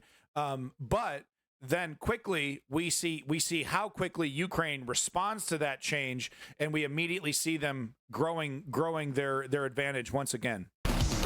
So you see it push back, right? Reinforcements finally showed up. Ukraine changes tactics and, of course, throws in even more troops. And then, boom, takes it back. But just to give you just to show you what Ukraine is capable of in the same amount of time and how badly they've been fighting, this advance, and how I mean, what we're not seeing is the amount of people who have died on Russia's side to achieve these meager gains. Tens of thousands of Russian troops slaughtered to achieve just that. So are we supposed to believe that if that they'll be able to get to Kyiv keeping up this pace? No. There's not enough human beings in Russia. If this is the pace, right? But the problem is that if they hit certain key areas, that makes hitting other areas easier. So that's what Ukraine is trying to avoid. They're trying to avoid hitting, for Russia to hit this town, because that will give them access to a multi-directional, that will expand the front in a way that will be really disadvantage Ukraine. One front line was completely unguarded, and the other was highly dug in, fought battles for many months. Yeah, not completely unguarded, but yeah, I mean the initially, yeah, the first like week, but anyway, I thought that video was cool. So I just got a bunch of videos, bunch of things here I wanted to show you pertaining to what's happening in Kursk and what's happening in like in the Donbass area. So that's just the focus here. Ukrainian authorities announced mandatory evacuation of Pokrovsk via loudspeakers. Another 30,000 to 65,000 people losing their economic and social existence due to Russian hordes storming the area. Ready for new refugees? Olaf Scholz, talking to Germany here. Yeah, the hand wringing, we're so worried about escalation arguments are still totally ridiculous. With that said, I do have a couple videos here of military experts going into why some of these decisions might make sense from their perspective, not from the Ukrainian perspective, but from the West perspective. I don't agree with them.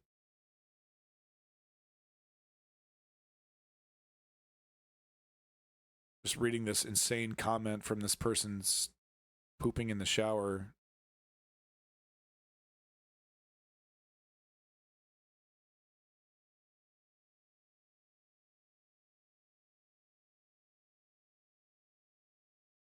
Great.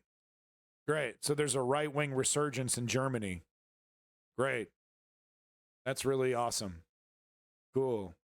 Looking forward to that. Nothing worrying about a right-wing party gaining a bunch of power in Germany. So this, this is bad news for Ukraine.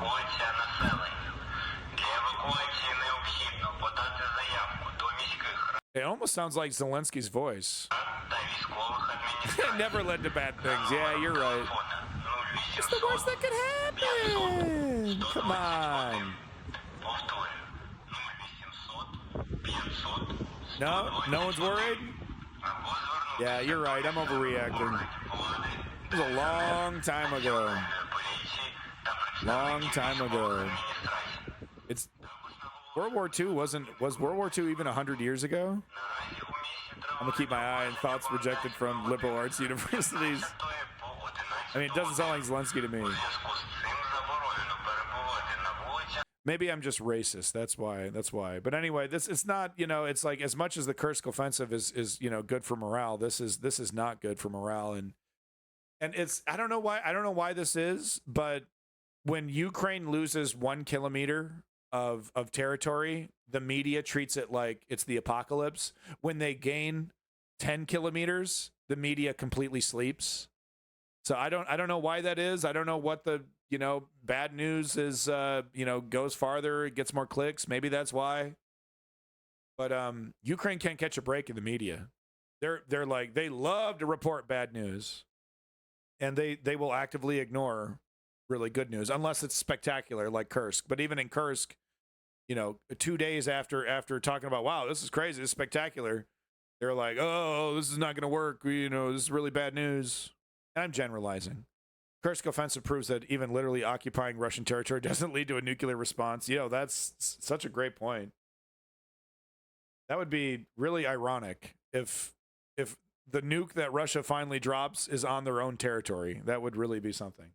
So here's just, the footage of the panic, Ukrainians having to leave their homes, to be raided and ransacked by the Russians and likely blown up by the Russians and maybe even their own country if Russians decide to, cordon themselves off in their house. I couldn't imagine. You live in a place, maybe your whole life, maybe a part of your life, you bought a house, you're doing everything right, you're trying to survive.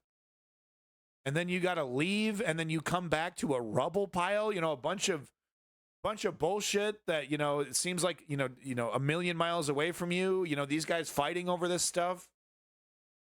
And the end result is that you now live in a rubble pile. I couldn't imagine. I really couldn't imagine what's even going through these people's heads, You really got to live it to even really be able to empathize.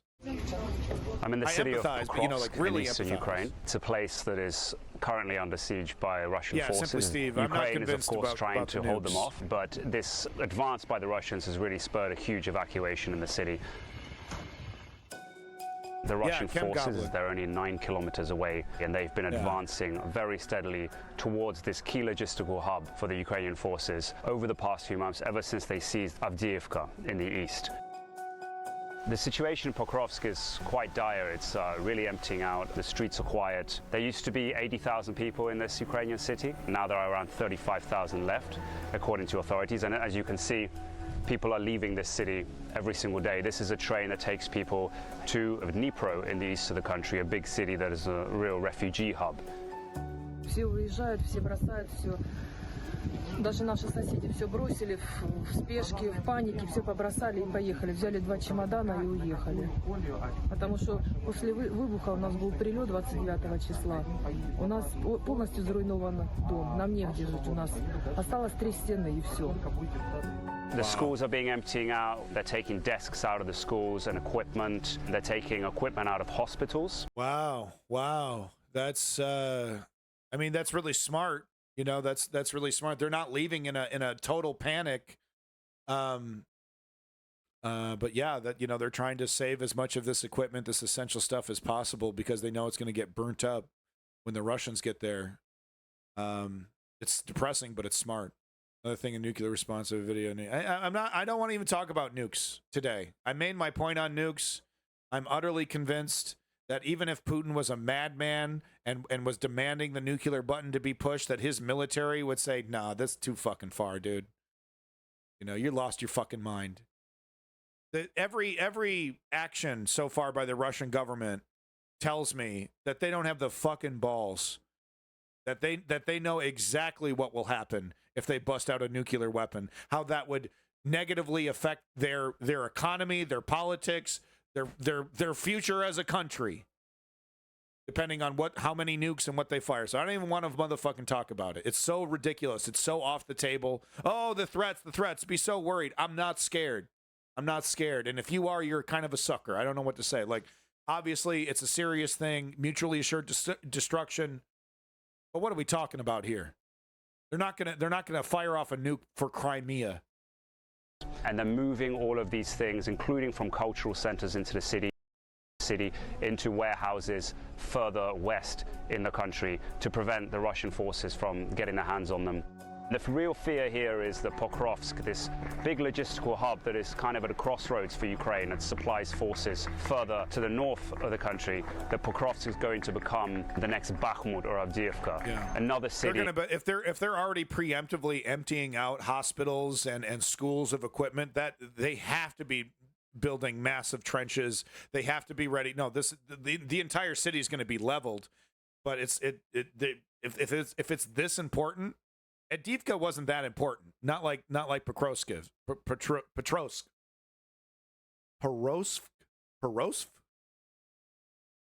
Not like this place.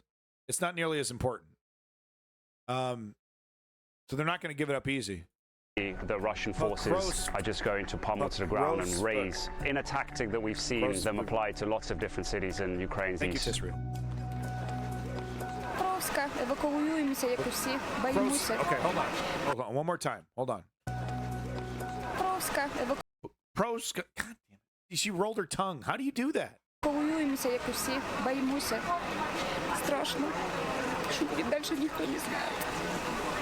Очень не хочеться виїжджати. І родные остаются здесь. Это страшно. The fear is that the houses that still stand in this city and the real cultural life that until recently was still here is just going to completely disappear as Russian forces start to bombard it. They're already within our that is exactly what's going to happen. Artillery range. The Russian forces may be at the gates of this city and they may be assaulting it very, very soon. And this is embarrassing. This is like, heads need to roll for this. Heads really do need to roll for this. Maybe it was inevitable though. Then maybe it was like there's just literally no choice. Like the amount of, you know, maybe that's why heads aren't rolling, because we saw with the F-16 getting downed and the pilot getting killed, you know, that commander, that person who was in charge, he got immediately fired. So maybe this is just something that they can't control. you know, that Russia is insisting that they want this and they're dumping enough resources to make that happen. But I mean, you really have to see the videos. You really have to see the drone video, just slowly, dozens and dozens and dozens of Russian dead bodies just left out there bloating, corpse, you know, flies everywhere. It's crazy. The amount of death, the amount of bodies that they're throwing at this, you know, it's like from the Alien, you know, that turret scene. They just keep coming. They don't care. Eventually, the gun's going to run out of ammo, and it does. You got to run back. International Affairs editor Rob Parsons. Rob, analysts are saying that this offensive is coming at a high cost for Russia of lives and troops. So why are they pouring so much effort and resources into what's a relatively small town? Yeah, I mean, it is. Before the war, this is a town of 60,000 people. I think there are believed to be about 35,000 at the moment, and they're being rapidly evacuated. But the town is important because of its position across important road links and rail links. And if the Russians get it, it will break up Ukrainian communications right along that eastern front from Vuhledar in the south right up to Konstantinivka and beyond that to Kramatorsk, all important towns. They're probably booby-trapping the fuck out of this town, the Ukrainians, right? If they're already out there emptying everything, they've got to be thinking about preemptive trenches, you know, getting this city ready for a massive, massive battle. Which the Ukrainians are trying to defend. That is why the Russians are putting so much pressure on. And they're using what have been called meat grinding tactics, pouring troops in, pressing forward, using their advantage in numbers and in equipment to push the Ukrainians back, which they are doing. They took the town of Avdiivka back in February, in large part because of the failure of the United States to provide weaponry over several months to Mike Ukraine. Johnson's but since doing then, right there. the Russians have managed to grind forward another 30 kilometers or so, and now we're within about 10 kilometers of Pakrovsk. The thing, too, about Pakrovsk is they don't actually need to take the town itself. All they need to do is be close to it, and then they can control the road and rail links because they can fire their artillery and make it impossible for the Ukrainians to supply those towns that I was talking about, towns like Vuhledar to the southwest, Konstantinivka, Horlivka, Kramatorsk, up towards the north. If they can do that, it makes life really tough for the Ukrainians. And what do we know about President Volodymyr Zelensky's plan for victory? He alluded to it earlier this week. He said he'd present it to Joe Biden and Biden's potential successors, Harris and Trump. Yeah, it's all a little bit vague. It has to be. Eventually, Sir Smoke a lot, but the military analysts that I showed on stream a couple weeks ago talked about, you know, okay, how many people need to die before the Russian population even starts paying attention? We're up to around 500,000, probably over 500,000 right now. The estimate was around over 2 million to maybe even 3 million would die before the Russian public would even start giving a fuck. But it's all speculation, but you know, it's just based off of previous previous data and whatnot. We said at the moment, the defense minister and the chief of the president's office are both in the United States, and it's believed that they're going to be certainly there will be a meeting with Lloyd Austin, the U.S. Secretary of Defense, and other high-ranking American government officials as well. I think the idea at this stage is that they're presenting to the Americans targets deep inside Russia, which they need approval from the United States. Yeah, and would you believe they're not kindergartens and maternity wards? Yeah, no, we're talking about airfields. We're talking about oil fields. We're talking, you know, that kind of stuff. And the military analysts that I'm gonna show you a little bit later here, they point out, you know, Russia is just going to move their stuff back even farther. It's not going to affect the day-to-day military, but it will still. It still creates problems. It still creates hindrances. It's still, you know, it makes Putin look bad. It makes Putin look weak. Like there's a bunch of reasons outside of just direct frontline military, effectiveness to be hitting these targets deep into Russian territory. It's just fucking ridiculous. To attack. This is what it's all about. That's certainly one of the components of the plan for victory. Another component has been the operation in Kursk region over the last few weeks, where the Ukrainians have successfully invaded Russia, pushed them back by about 35 kilometers, in a demonstration to the United States and others that the notion of Russian red lines beyond which Russia might, for instance, use nuclear weapons against the West or against Ukraine, are in reality a fiction of the imagination. They're just not going to happen. Look, and he's probably read a couple books and maybe even went to college and stuff. Not like me over here, okay, guys? Okay? Look, you know, I talk a lot of shit, but I really do try to base the things that I say off of the information that I receive and not my feelings, right? Because if we went off that, it'd be like, dude, Ukraine's kicking ass, you know, fuck Putin, you know, fuck Russia, you know, blah, blah. It'd be a bunch of emotion. But you know, when I'm trying to, you know, I'm trying to give you the shit that I'm hearing. I'm trying to give you the straight dope as I hear it. Now, does that mean, you know, I got to be worried about the people I'm listening to, right? And that's why I try to get as many as I can going, as many different opinions. It's hard to keep everything in you know, together, but smart guy, knows what he's talking about. I don't know. He's on the news. I have no idea who this guy is. Welcome from south of Boston. It's your boy Lenny. Thank you for coming back.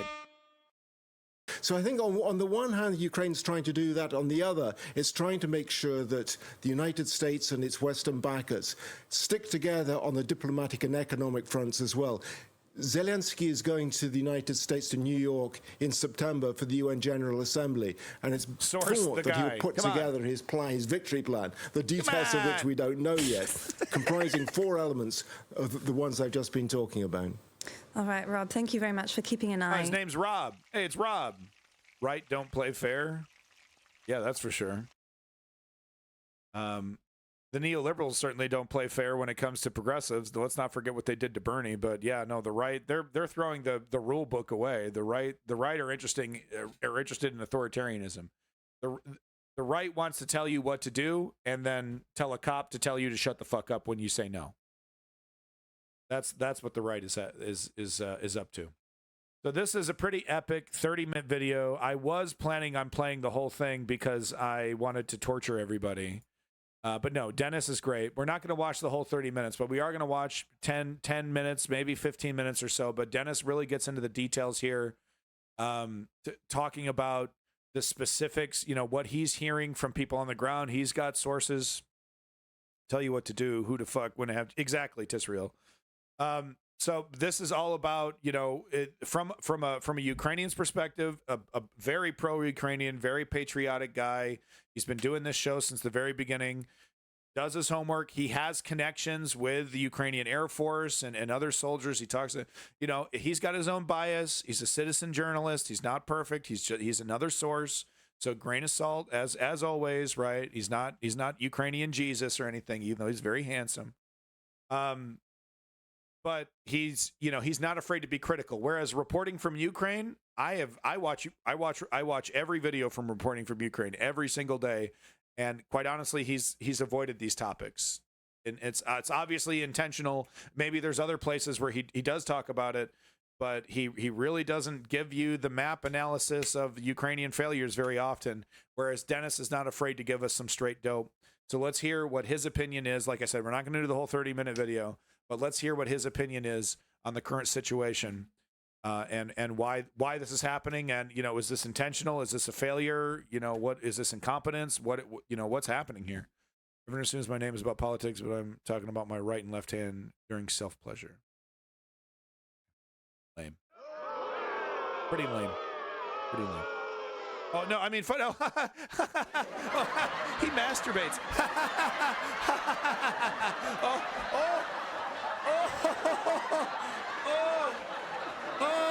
I'm doing it right now. No, I'm just kidding.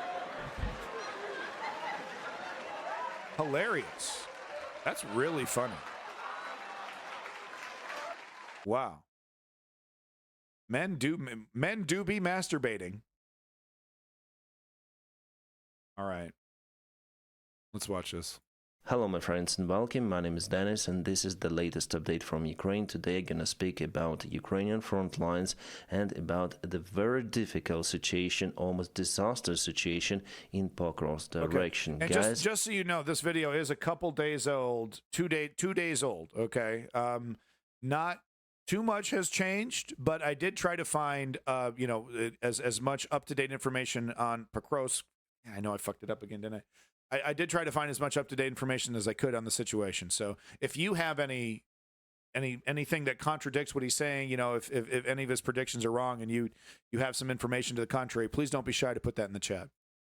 I have to speak about it because I'm here to tell the truth. In this video, I'm gonna rely to one of the biggest Ukrainian volunteers, Sergei Sternenko, who came out with this recent update about Pokrovsk and the Eastern Front lines, Ukrainian army in general.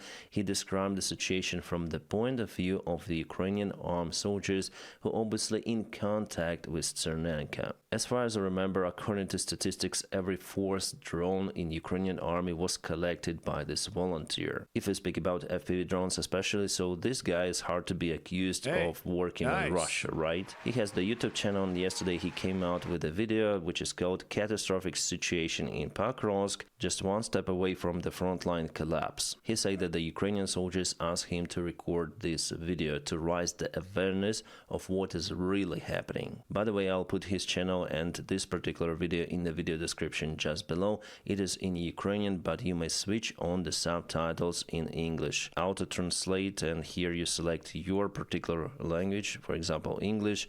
Well, maybe it will not translate correctly, but anyways you'll have at least something. In this video I'll share the same. Okay, yeah, we're not going to go that deep into this, but it is interesting to hear, you know, and I actually have a video of a Russian military guy, you know, talking about the failures in Kursk. So I kind of have both sides here. It's kind of interesting how this is happening. But I want to make very clear, Russia is advancing by inches. Ukraine is advancing by miles. Does that matter? I don't know. Time will tell. Time will tell. But there's a big difference in effectiveness, right? And the only way Russia can make up that deficiency is with overwhelming personnel and material.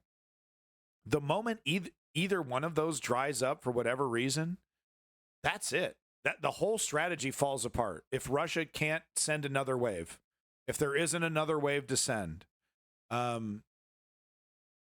don't know if that'll ever happen. I don't know, man. That's because like this is the kind of war that they love to fight. This is exactly the kind of war that they love to fight. Just throwing bodies and tanks from the 60s at it until it goes away.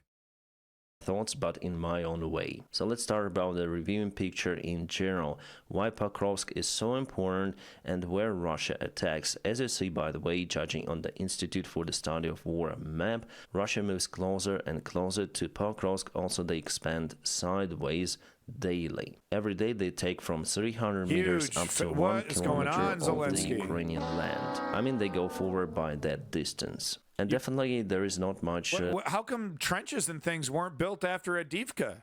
I don't understand. Why? I don't get it. Is it just a total zero? I had 0 people. This is literally the best I could do. It seems like there was a lack of planning or something here. I don't know. I'm not an expert. Distance left towards Pokrovsk and the other settlement, which is also big, Mirnograd. Still, Pokrovsk and Mirnograd are not the cities, those are towns, but it is not that important as the strategic meaning of Pokrovsk. I think for the deep state map it will be easier to show. Pokrovsk used to be one of the main strategic hubs for Ukrainian army. It's the main crossroad for the railroad connection, and also it has the highway which goes all across Donbass. The highway connects the rest of the Ukraine via Pokrovsk with Konstantinovka and Chasiv Yar. Chasiv Yar was... So somewhere in this video, Dennis brings it up, but they're apparently in Tisrael and Chemgoblin, you can confirm this a little bit better than I can because you're Ukrainian. But there is apparently still kind of the Soviet mentality of you know, people not giving the full truth to their commanders. You know, basically lying to commanders about what's actually happening on the front line. Thank you for that follow, Mac. I'm just going to call you Mac.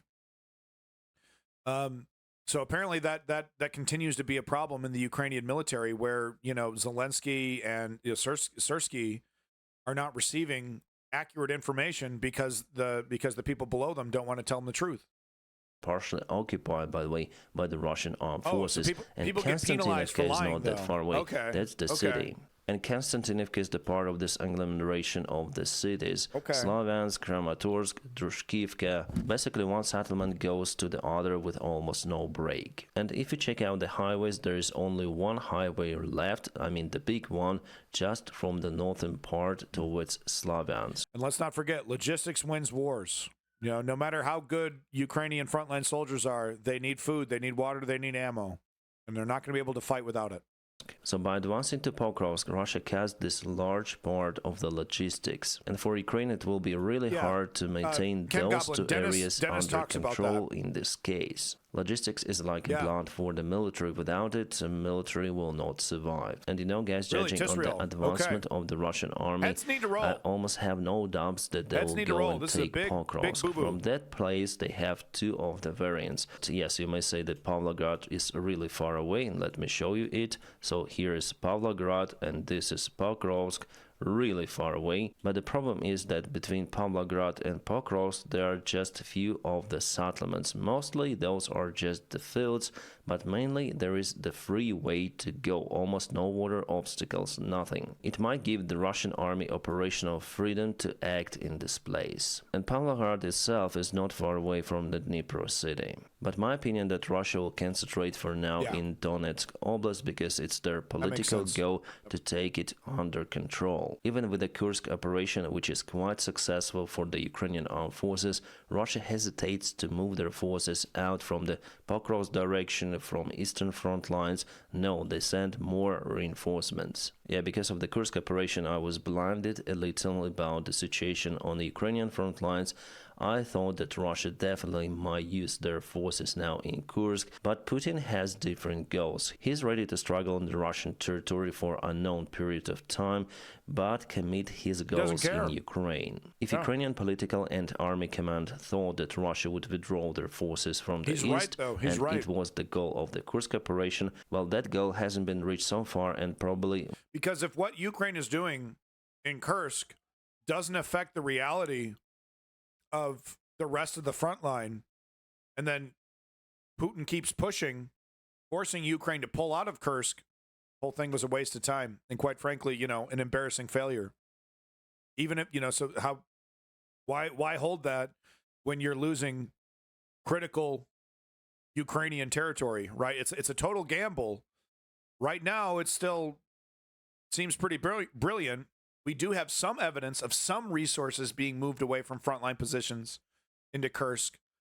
But if Russia can, just with an incredible amount of personnel and materiel, reinforce these areas without actually changing the reality, it does put a lot of pressure on Zelensky's Kursk strategy. No doubt about it. Will never be reached. I think in general the Russian regime doesn't care about their people, and it was shown in the Kursk operation. Then Putin paid $150 for each Russian. But I mean, Putin, he can depend on the kindness of the Ukrainians. Putin knows that Ukrainian soldiers aren't torturing people in Kursk. He knows the civilian population is perfectly fine. I mean, not perfectly fine. That's still a war zone, right? But they're not being targeted by the Ukrainian military. So Putin, as the bad guy, can depend on the good guys, kindness and use that as a weakness. It's classic villain shit, dude. The villains are winning. Who was forced to leave his or her home. And the rest of the Russian population, or the rest of the Russia, they simply do not care. So the Ukrainian really effective operation in Kursk hasn't yet influenced the political stability in the Russian Federation. Guys, I record the videos every day just because of your support. I rely now on our topic. So Russia now advances in three of the main direction. Obviously Pokrovsk, then Toretsk, and Vuhledar. No. They want to take Vuhledar under control. We got to stop fantasizing about Putin dying. We got to accept the reality that he needs to be forced out. The only thing Putin is going to respond to is strength and force. That's the language he speaks. because it's the main settlement for Ukrainian defense of this entire area, and Ukraine uses artillery systems placed somewhere near Vuhledar to cut the Russian supplies. I mean, artillery systems are still capable to reach this railroad for the Russian army supplies, which gradually disturbs the Russian logistics. So they want to move the Ukrainian army further away, and it is only possible by taking Vuhledar under control. Russia already wasted thousands of their troops for this operation for 2 of the years, but it seems like now finally they're successful, unfortunately for us and unfortunately for Ukraine. Celebrate all night. Pokrovsk is way more important than Vuhledar, and I would say it's the key city for all of the Donetsk Oblast, for Donbass, judging on its strategic and logistics role. And you see, this is the border with Dnipropetrovsk Oblast. It's not really far away from Pokrovsk, so by reaching the city and little further away, Russia will reach the border with Donetsk Oblast. Yeah, this border is not the wall, but basically they will count the Donetsk Oblast in 2 with this operation. For now, we just witnessed the tactical crisis of the Ukrainian armed forces in Pokrovsk direction, but if Russia takes those settlements together with Pokrovsk, it will lead to the strategic crisis of Ukrainian army on the east. And there is the great chance, as I told you, in this worst case scenario, that the Ukrainian defense will start to collapse in other directions, for example here, because of the poor logistics. All this crisis in Pokrovsk direction started from Avdiivka. So after the fall of Avdiivka, Ukrainian army told, okay, we're gonna withdraw our army to the more prepared positions, and definitely they were prepared in this place. After Russia occupied Avdiivka, they moved forward. And now we got a history lesson here. I'm not gonna push you any farther here on this. If you want to see the rest of this video, and I do highly recommend you watch the rest of this video, here's the link right here. Thank you so much, Dennis. Keep up the good work, buddy. So we're going to keep the stream going here. We're going to keep this goddamn thing going. More footage. This is what Russians did to a building full of families in Kharkiv while the U.S. protects the Russian airfields launching these attacks. Several children are already among the many victims. So, I mean, the reality is, though, is that even if Zelensky was allowed to hit these locations, this wouldn't stop. They would just move these resources. Like I said, there's other reasons besides, you know, frontline effectiveness to hit these military locations. But yeah, Ukraine strikes a military target. Russia strikes a civilian one. Who are the bad guys? Oh, it's so hard to tell. You know, and normally I don't speak in terms of good guy, bad guy. But I've never, you know, I've said this before, I'll say it again. I've never seen a more clear, morally just fight than the one I'm seeing right now in Ukraine. In my lifetime. So the Lithuania FM landed Burgas, quote, Russian planes are better protected by the Western guarantees than Ukrainians. That's a fact. So I like this. I like the cut of this guy's jib. I don't know if he's a right-wing opportunist, or if he's saying this to benefit his own politics. Likely he is. But I certainly like what he has to say. So let's have a listen. You know, even though it sounds like a joke, but we're protecting Russian skies more. You know, Russian planes are better protected by the Western guarantees than Ukrainians. I think so. We have to ask ourselves a question. Aren't we ourselves a part of this problem? So far, no Patriot batteries that have been promised to Ukraine in Washington have been delivered. Wow. No new ammunition packages have been delivered since June. Yeah, and I showed you the stats on. No, I didn't show you this yesterday, but I do have the stats queued up. The eastern flank. It's unbelievable. Hundreds of promised, missiles and ammo and all kinds of things still haven't been delivered. Sorry. Oh my God, that's embarrassing. Still haven't been delivered. What's the holdup, Joe? You're not even. You promised it. What? Call your people up and make it happen. What are you waiting for? Is worried because we all understand if Ukrainians are not getting the assistance that they have been promised, that is a door open for Putin to continue. This is very unfortunate, but we need to start asking very specific questions when the promises are being made. Never seen this before in my life. Because it turns out that when a country X promises an equipment Y, it appears that the equipment Y is unsuitable is unusable, it needs repairs, it would take a very long time for it to be delivered. And as for example, during our discussions with Ukrainian friends, we find out that certain equipment that has been promised last year will only be delivered in 2027, even though the calculations and the promises and the announcements and the headlines have been in 2023. It's just pathetic. As you know, Putin has reliable friends. Right. You know, North Koreans, Iranians are able to resupply Russia with what they.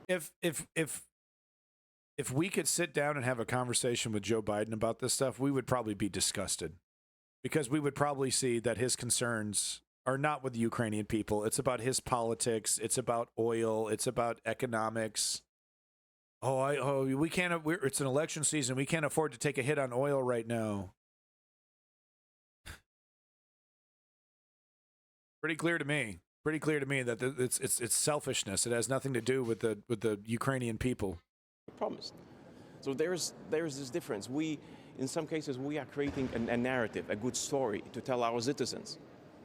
You know, that we are fighters for what's good. But when it comes to deliveries, well, the story sometimes is very different. Wow. But there's another message, that basically Europe is prepared to lose. Yeah.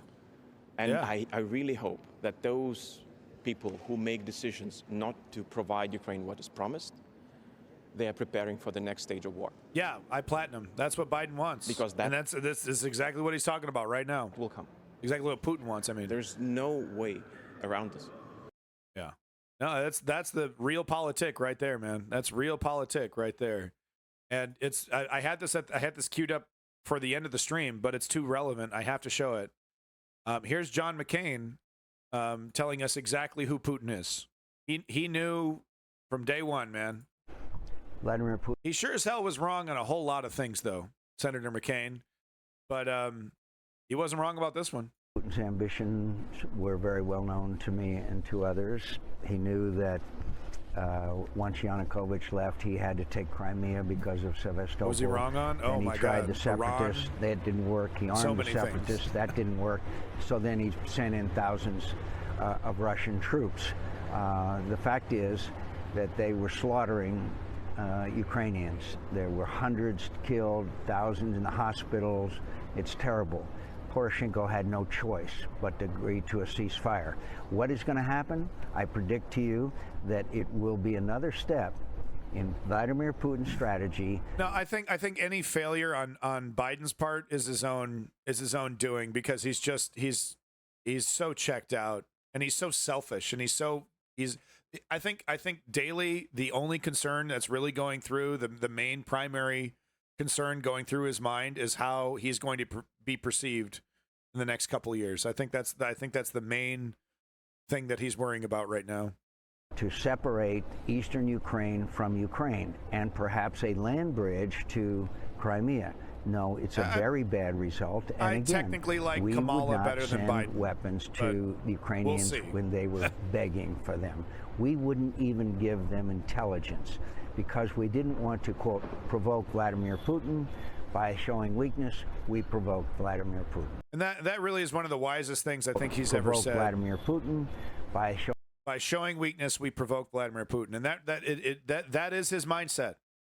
That is his mindset. He wouldn't be pushing as hard as he's pushing if he didn't sense weakness in the Western democracies. And right now, seeing what we're seeing, knowing what we know, Putin is not wrong. Putin is betting on the Western democracies getting fatigued, giving up, running out of money, right-wing governments that he's encouraging as much as he can, getting into power, doing him a favor. He's right. Putin is right. That's the gamble. And he's currently winning that gamble. Western democracy is showing itself to be incapable of pushing back against a tyrant like Putin.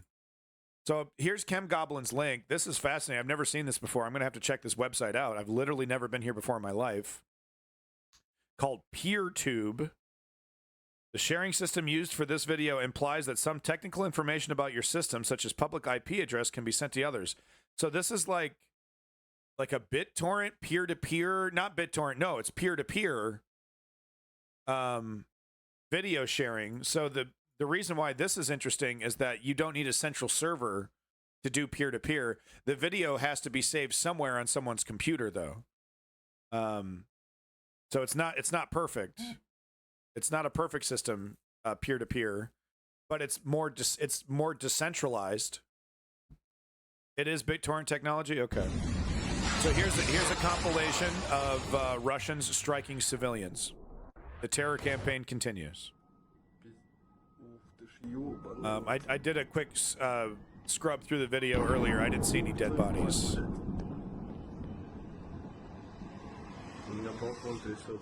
But, you know, not that we need more proof that Putin is a bastard, that the Russian government are cold-hearted.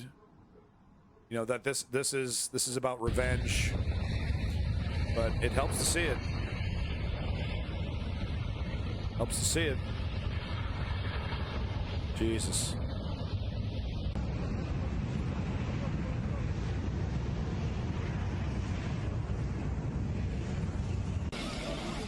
Yeah, this is fascinating watching this thing work. It's literally downloading the video, like probably to a local cache in my browser. That would mean that if other people are watching this video, they might be pulling the video information from my computer as well. I wouldn't even know it would be happening. But you see this upload download, you actually would know it's happening if you're uploading the video to someone else.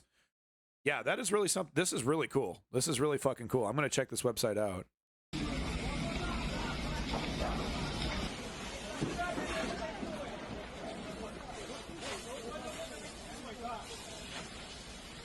What's not cool is the destruction of civilian infrastructure. These firemen are looking for human beings trapped in the rubble. Just disgusting.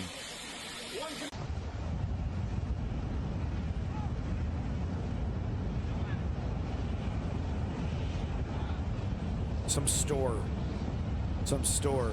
you know? Some residential building. Putin decides to spend $1 million, send a cruise missile, go kill these people. And yes, children are being killed. Teenagers are being killed. I have horrible, horrible video of a 14-year-old girl who was decapitated, sitting on a park bench. The most innocent,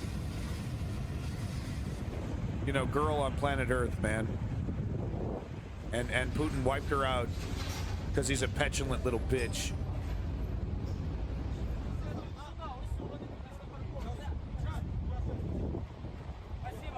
Okay, yeah. So he's getting driven to the hospital there. Had his shirt was probably blown off his body.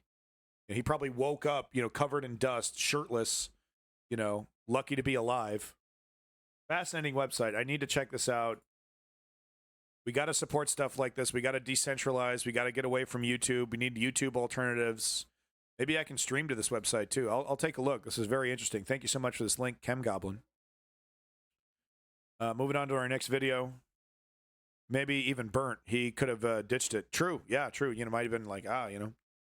So this tweet, you know, just riled me up, but, you know, this just a random person tweeting about this. You know, why is Biden administration protecting Russian military airfields and launch sites from which Russia attacks Ukraine?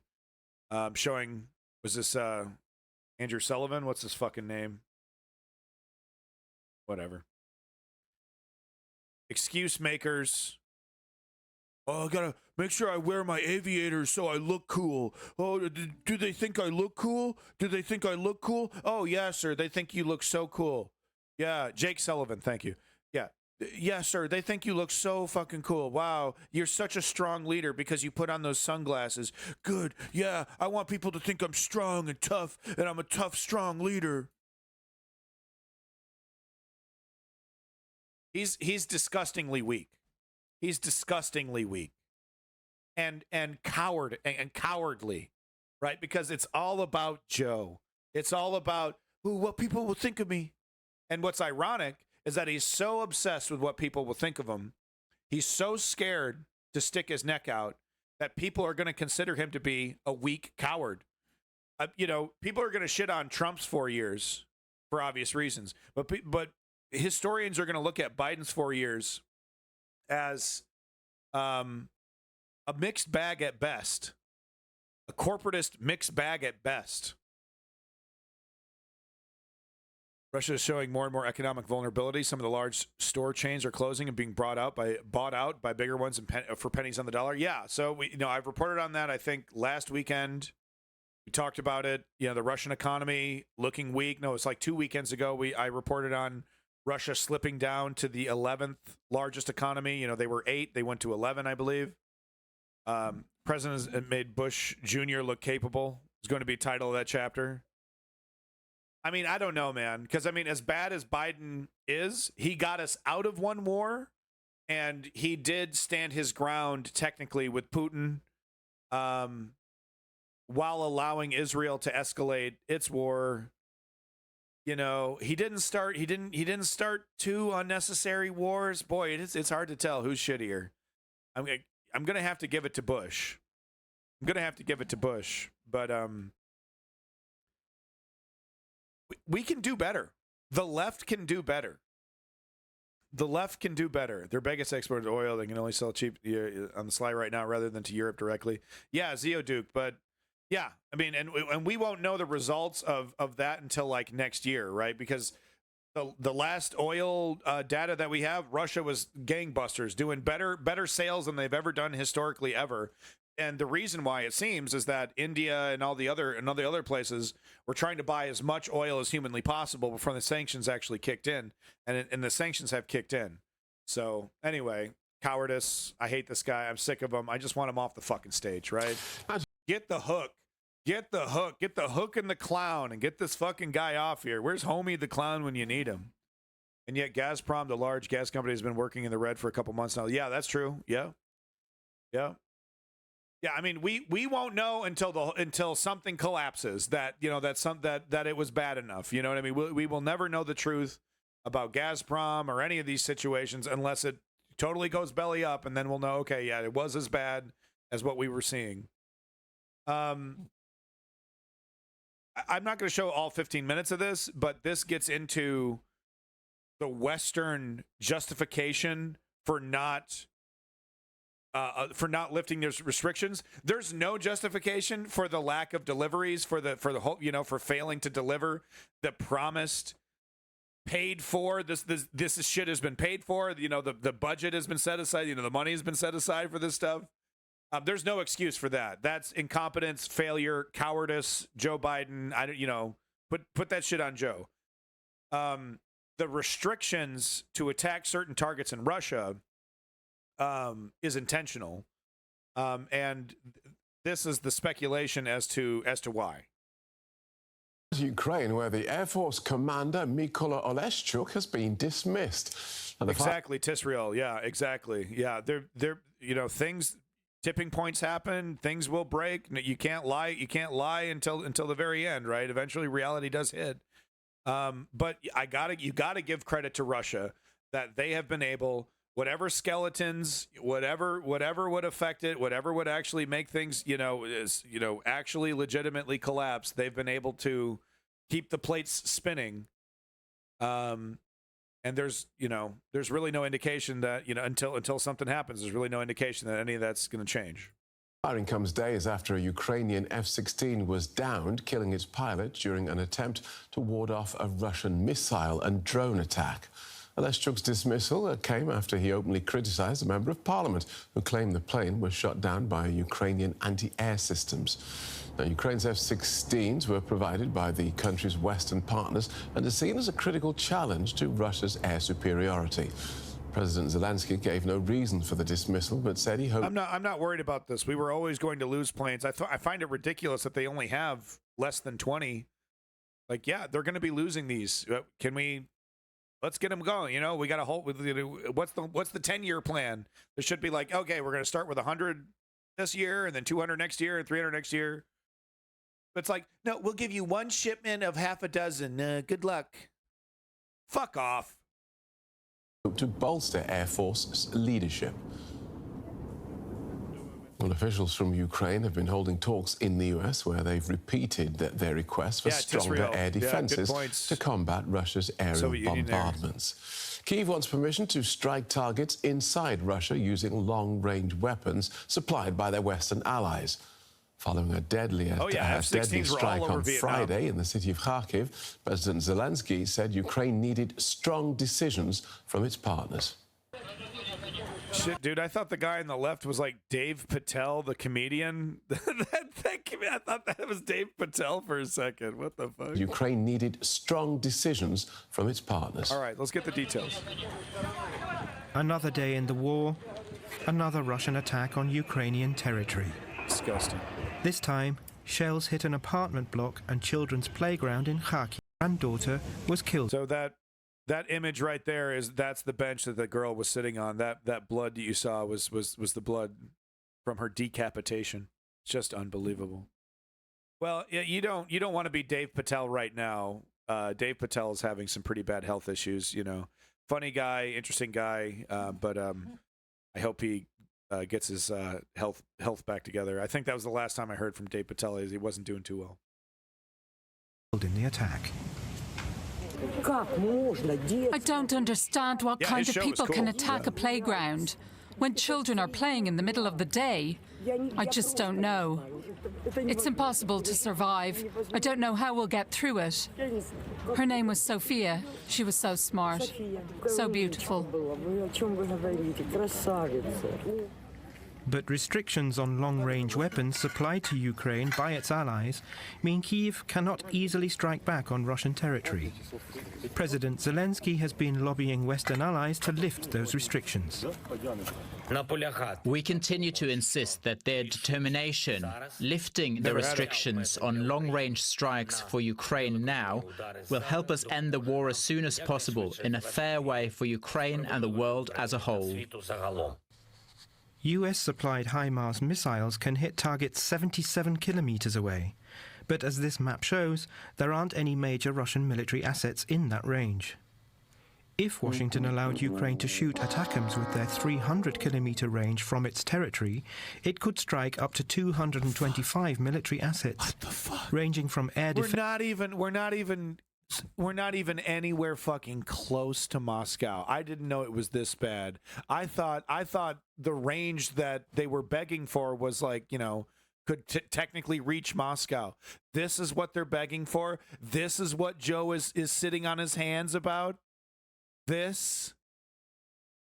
He sucks. He sucks so bad. I mean, he sucks so bad. It's I can't even process, dude. My fucking brain is short-circuiting thinking about how shitty you have to be at your job. This is a no-brainer, dog. This is a no-brainer. I mean, I thought it was like past Moscow. It's like, okay, maybe there's some. This is unbelievable. Joe is sitting on his hands for this. Putin's going to drop a nuke because of this, Joe? That's your brilliant political instinct?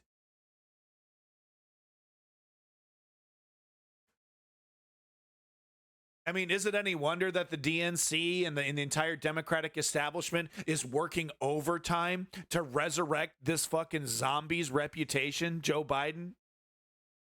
Look at how bad he actually is at his fucking job.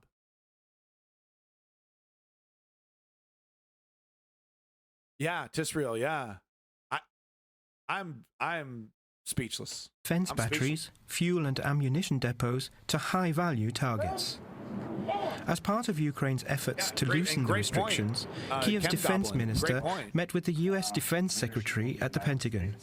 No US decision is expected until after an international meeting of donors next week. Kiev's request was top of the agenda when EU defense ministers met in Brussels. Ahead of the talks, some countries were concerned that allowing such strikes on Russian territory would escalate the war. Those include Germany, which is reluctant to deliver its Taurus missile system. It has a range of 500 kilometers. After the meeting, EU Foreign Policy Chief Josep Borrell dismissed those concerns, but announced that member states should decide for themselves how Kiev can use the weapons they supply. To facilitate Ukraine to respond to the Russia aggression inside the Russian territory is in accordance with international law, but member states decided that this is something that belongs to bilateral decisions of each member state providing the equipment with Ukraine. And Putin with just a big fucking smile hearing this shit. Just a big fuck, because this is exactly what he's betting on. It's exactly what he's betting on. Oh, they need to deliberate and talk and him and haw over it. All I need to do is tell some asshole that I shoot in the head in 6 weeks to do what I say, and he does it immediately. And then everything that, it's all good for me. Oh, you can't even hit me because you got this, you got Germany, you got all these. Oh, yeah. The weakness of the Western democracies to make a decision to react to Putin's violence. He takes full advantage of it, and he knows exactly what to expect from these fucking suited up fancy lads. The EU ministers also reached a compromise on training Ukrainian troops, upping the number and agreeing to carry out training in locations close to Ukraine, but not on its territory. And Ukraine is asking to do the training on their territory so that they can train on their land in scenarios that they're actually going to be fighting in. It makes perfect sense, and they're hemming and hawing on that. Hemming and hawing on. They can't even train Ukrainian soldiers on Ukrainian soil. Oh, we got to deliberate. Oh, Putin will drop the nuke if we start training. Oh, he'll do it. That'll do it. They're so pathetic. And Putin takes full advantage. Big fucking grin. Ukraine is stepping up its push to convince the United States to lift its ban on the use of long-range missiles inside Russian territory. Officials are expected to present the US with a list of targets that they want to hit in meetings today. Here's a look at how that might change the situation on the battlefield. These are US-made ATACMS missiles. With a range of 300 kilometers, Ukraine has used... I know it's not a totally fair argument, but I need to mention, if the shoe was on the other foot and Putin had all of these tools and resources at his disposal, would he be sitting on his hands?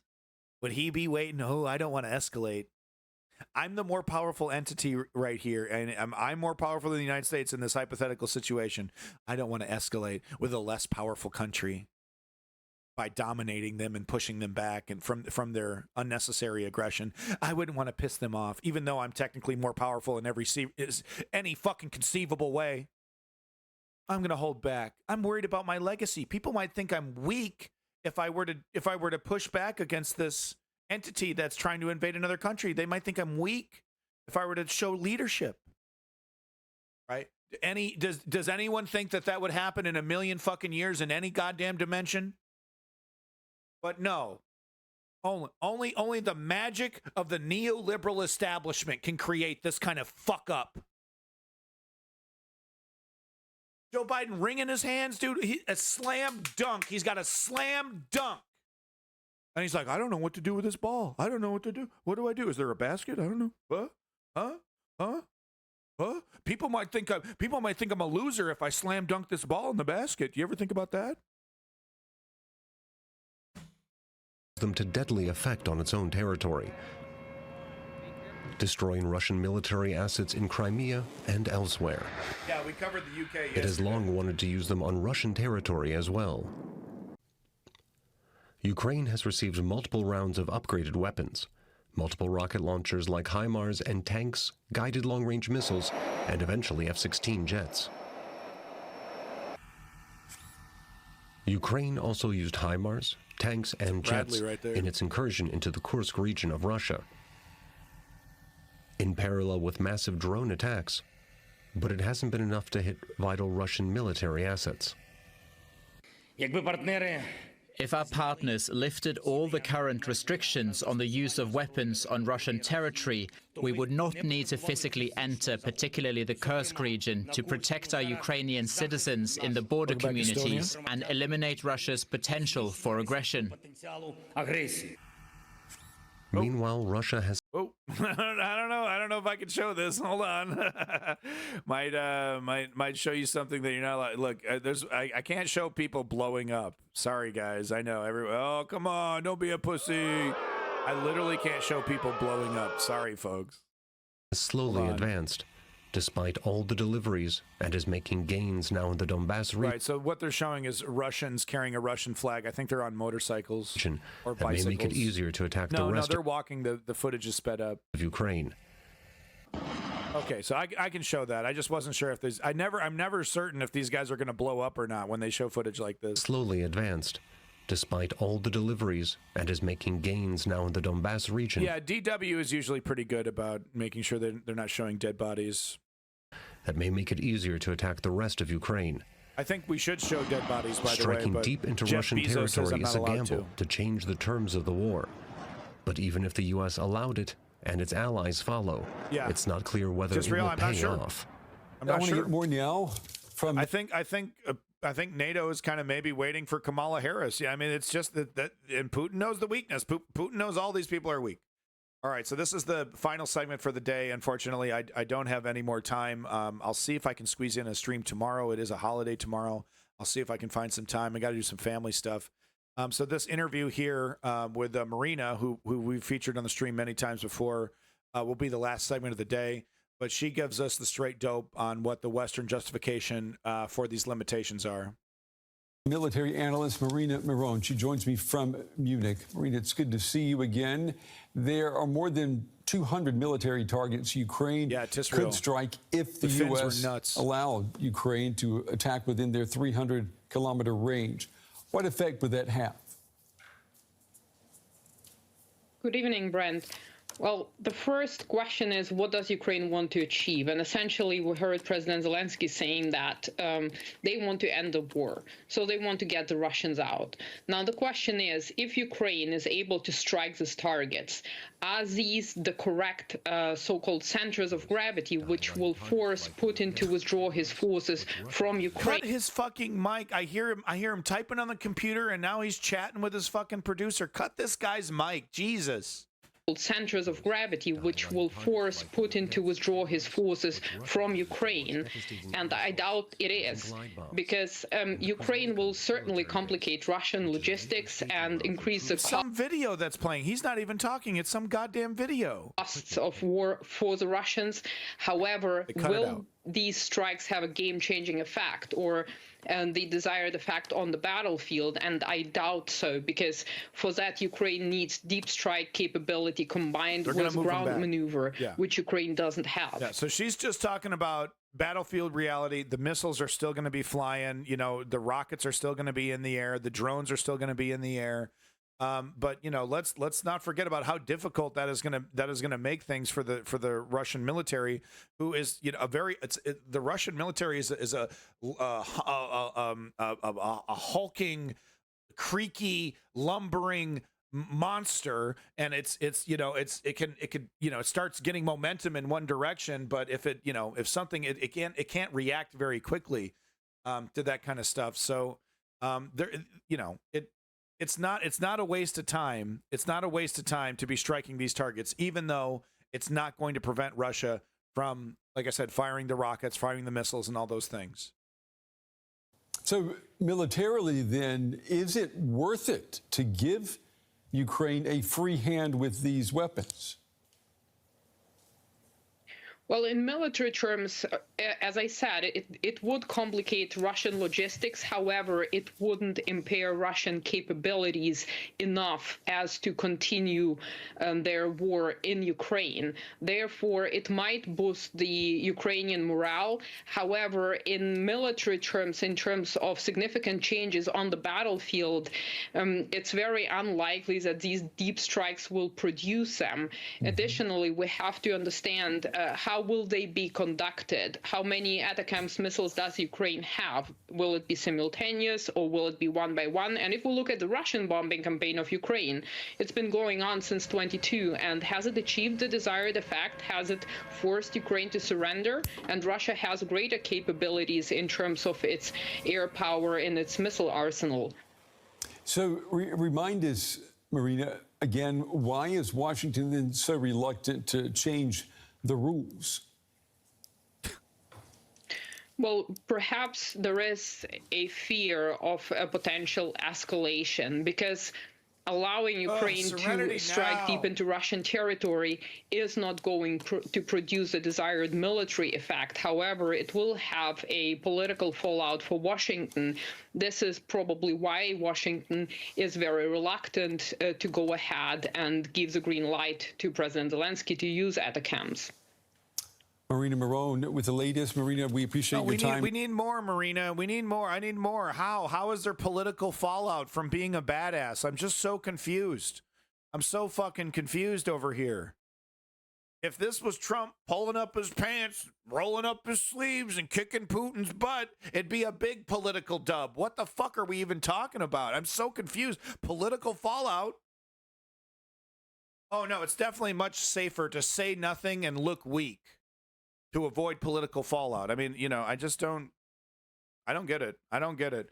I don't understand why when this started, it was a big dub for Biden, and now it's not a big dub. Why? Because everyone's convinced of the terrible, lazy right-wing arguments about spending too much money. Oh, we can't fix Flint, but we're sending all of our money to Ukraine.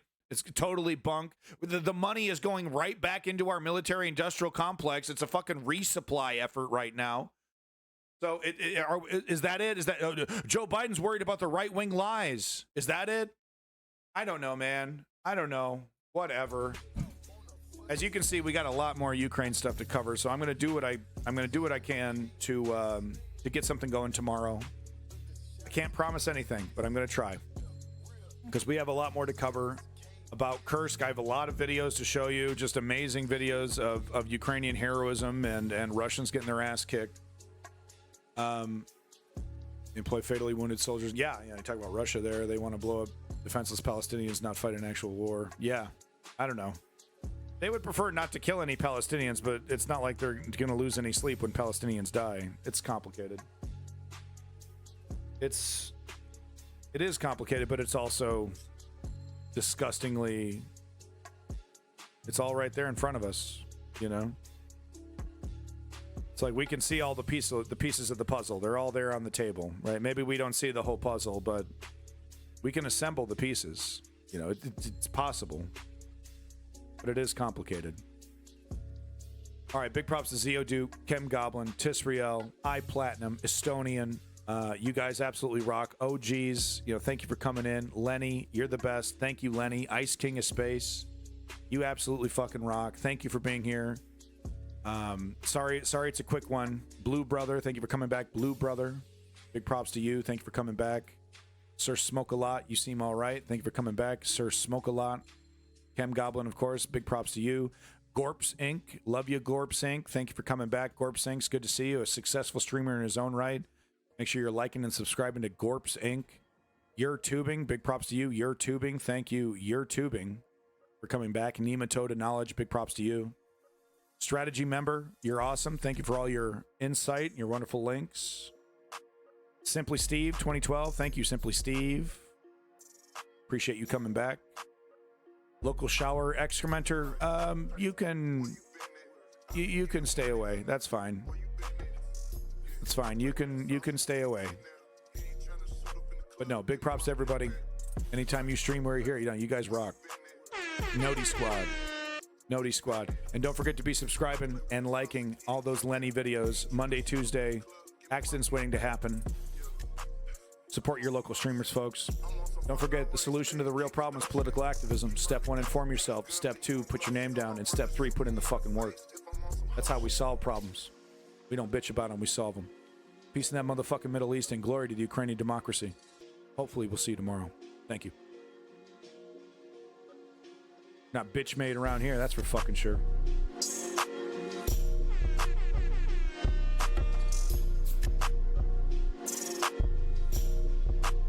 No bitches allowed. Unless you're bitches, then you're allowed. Bitches are allowed, but no bitches are allowed. You know what I mean? Who can swoop?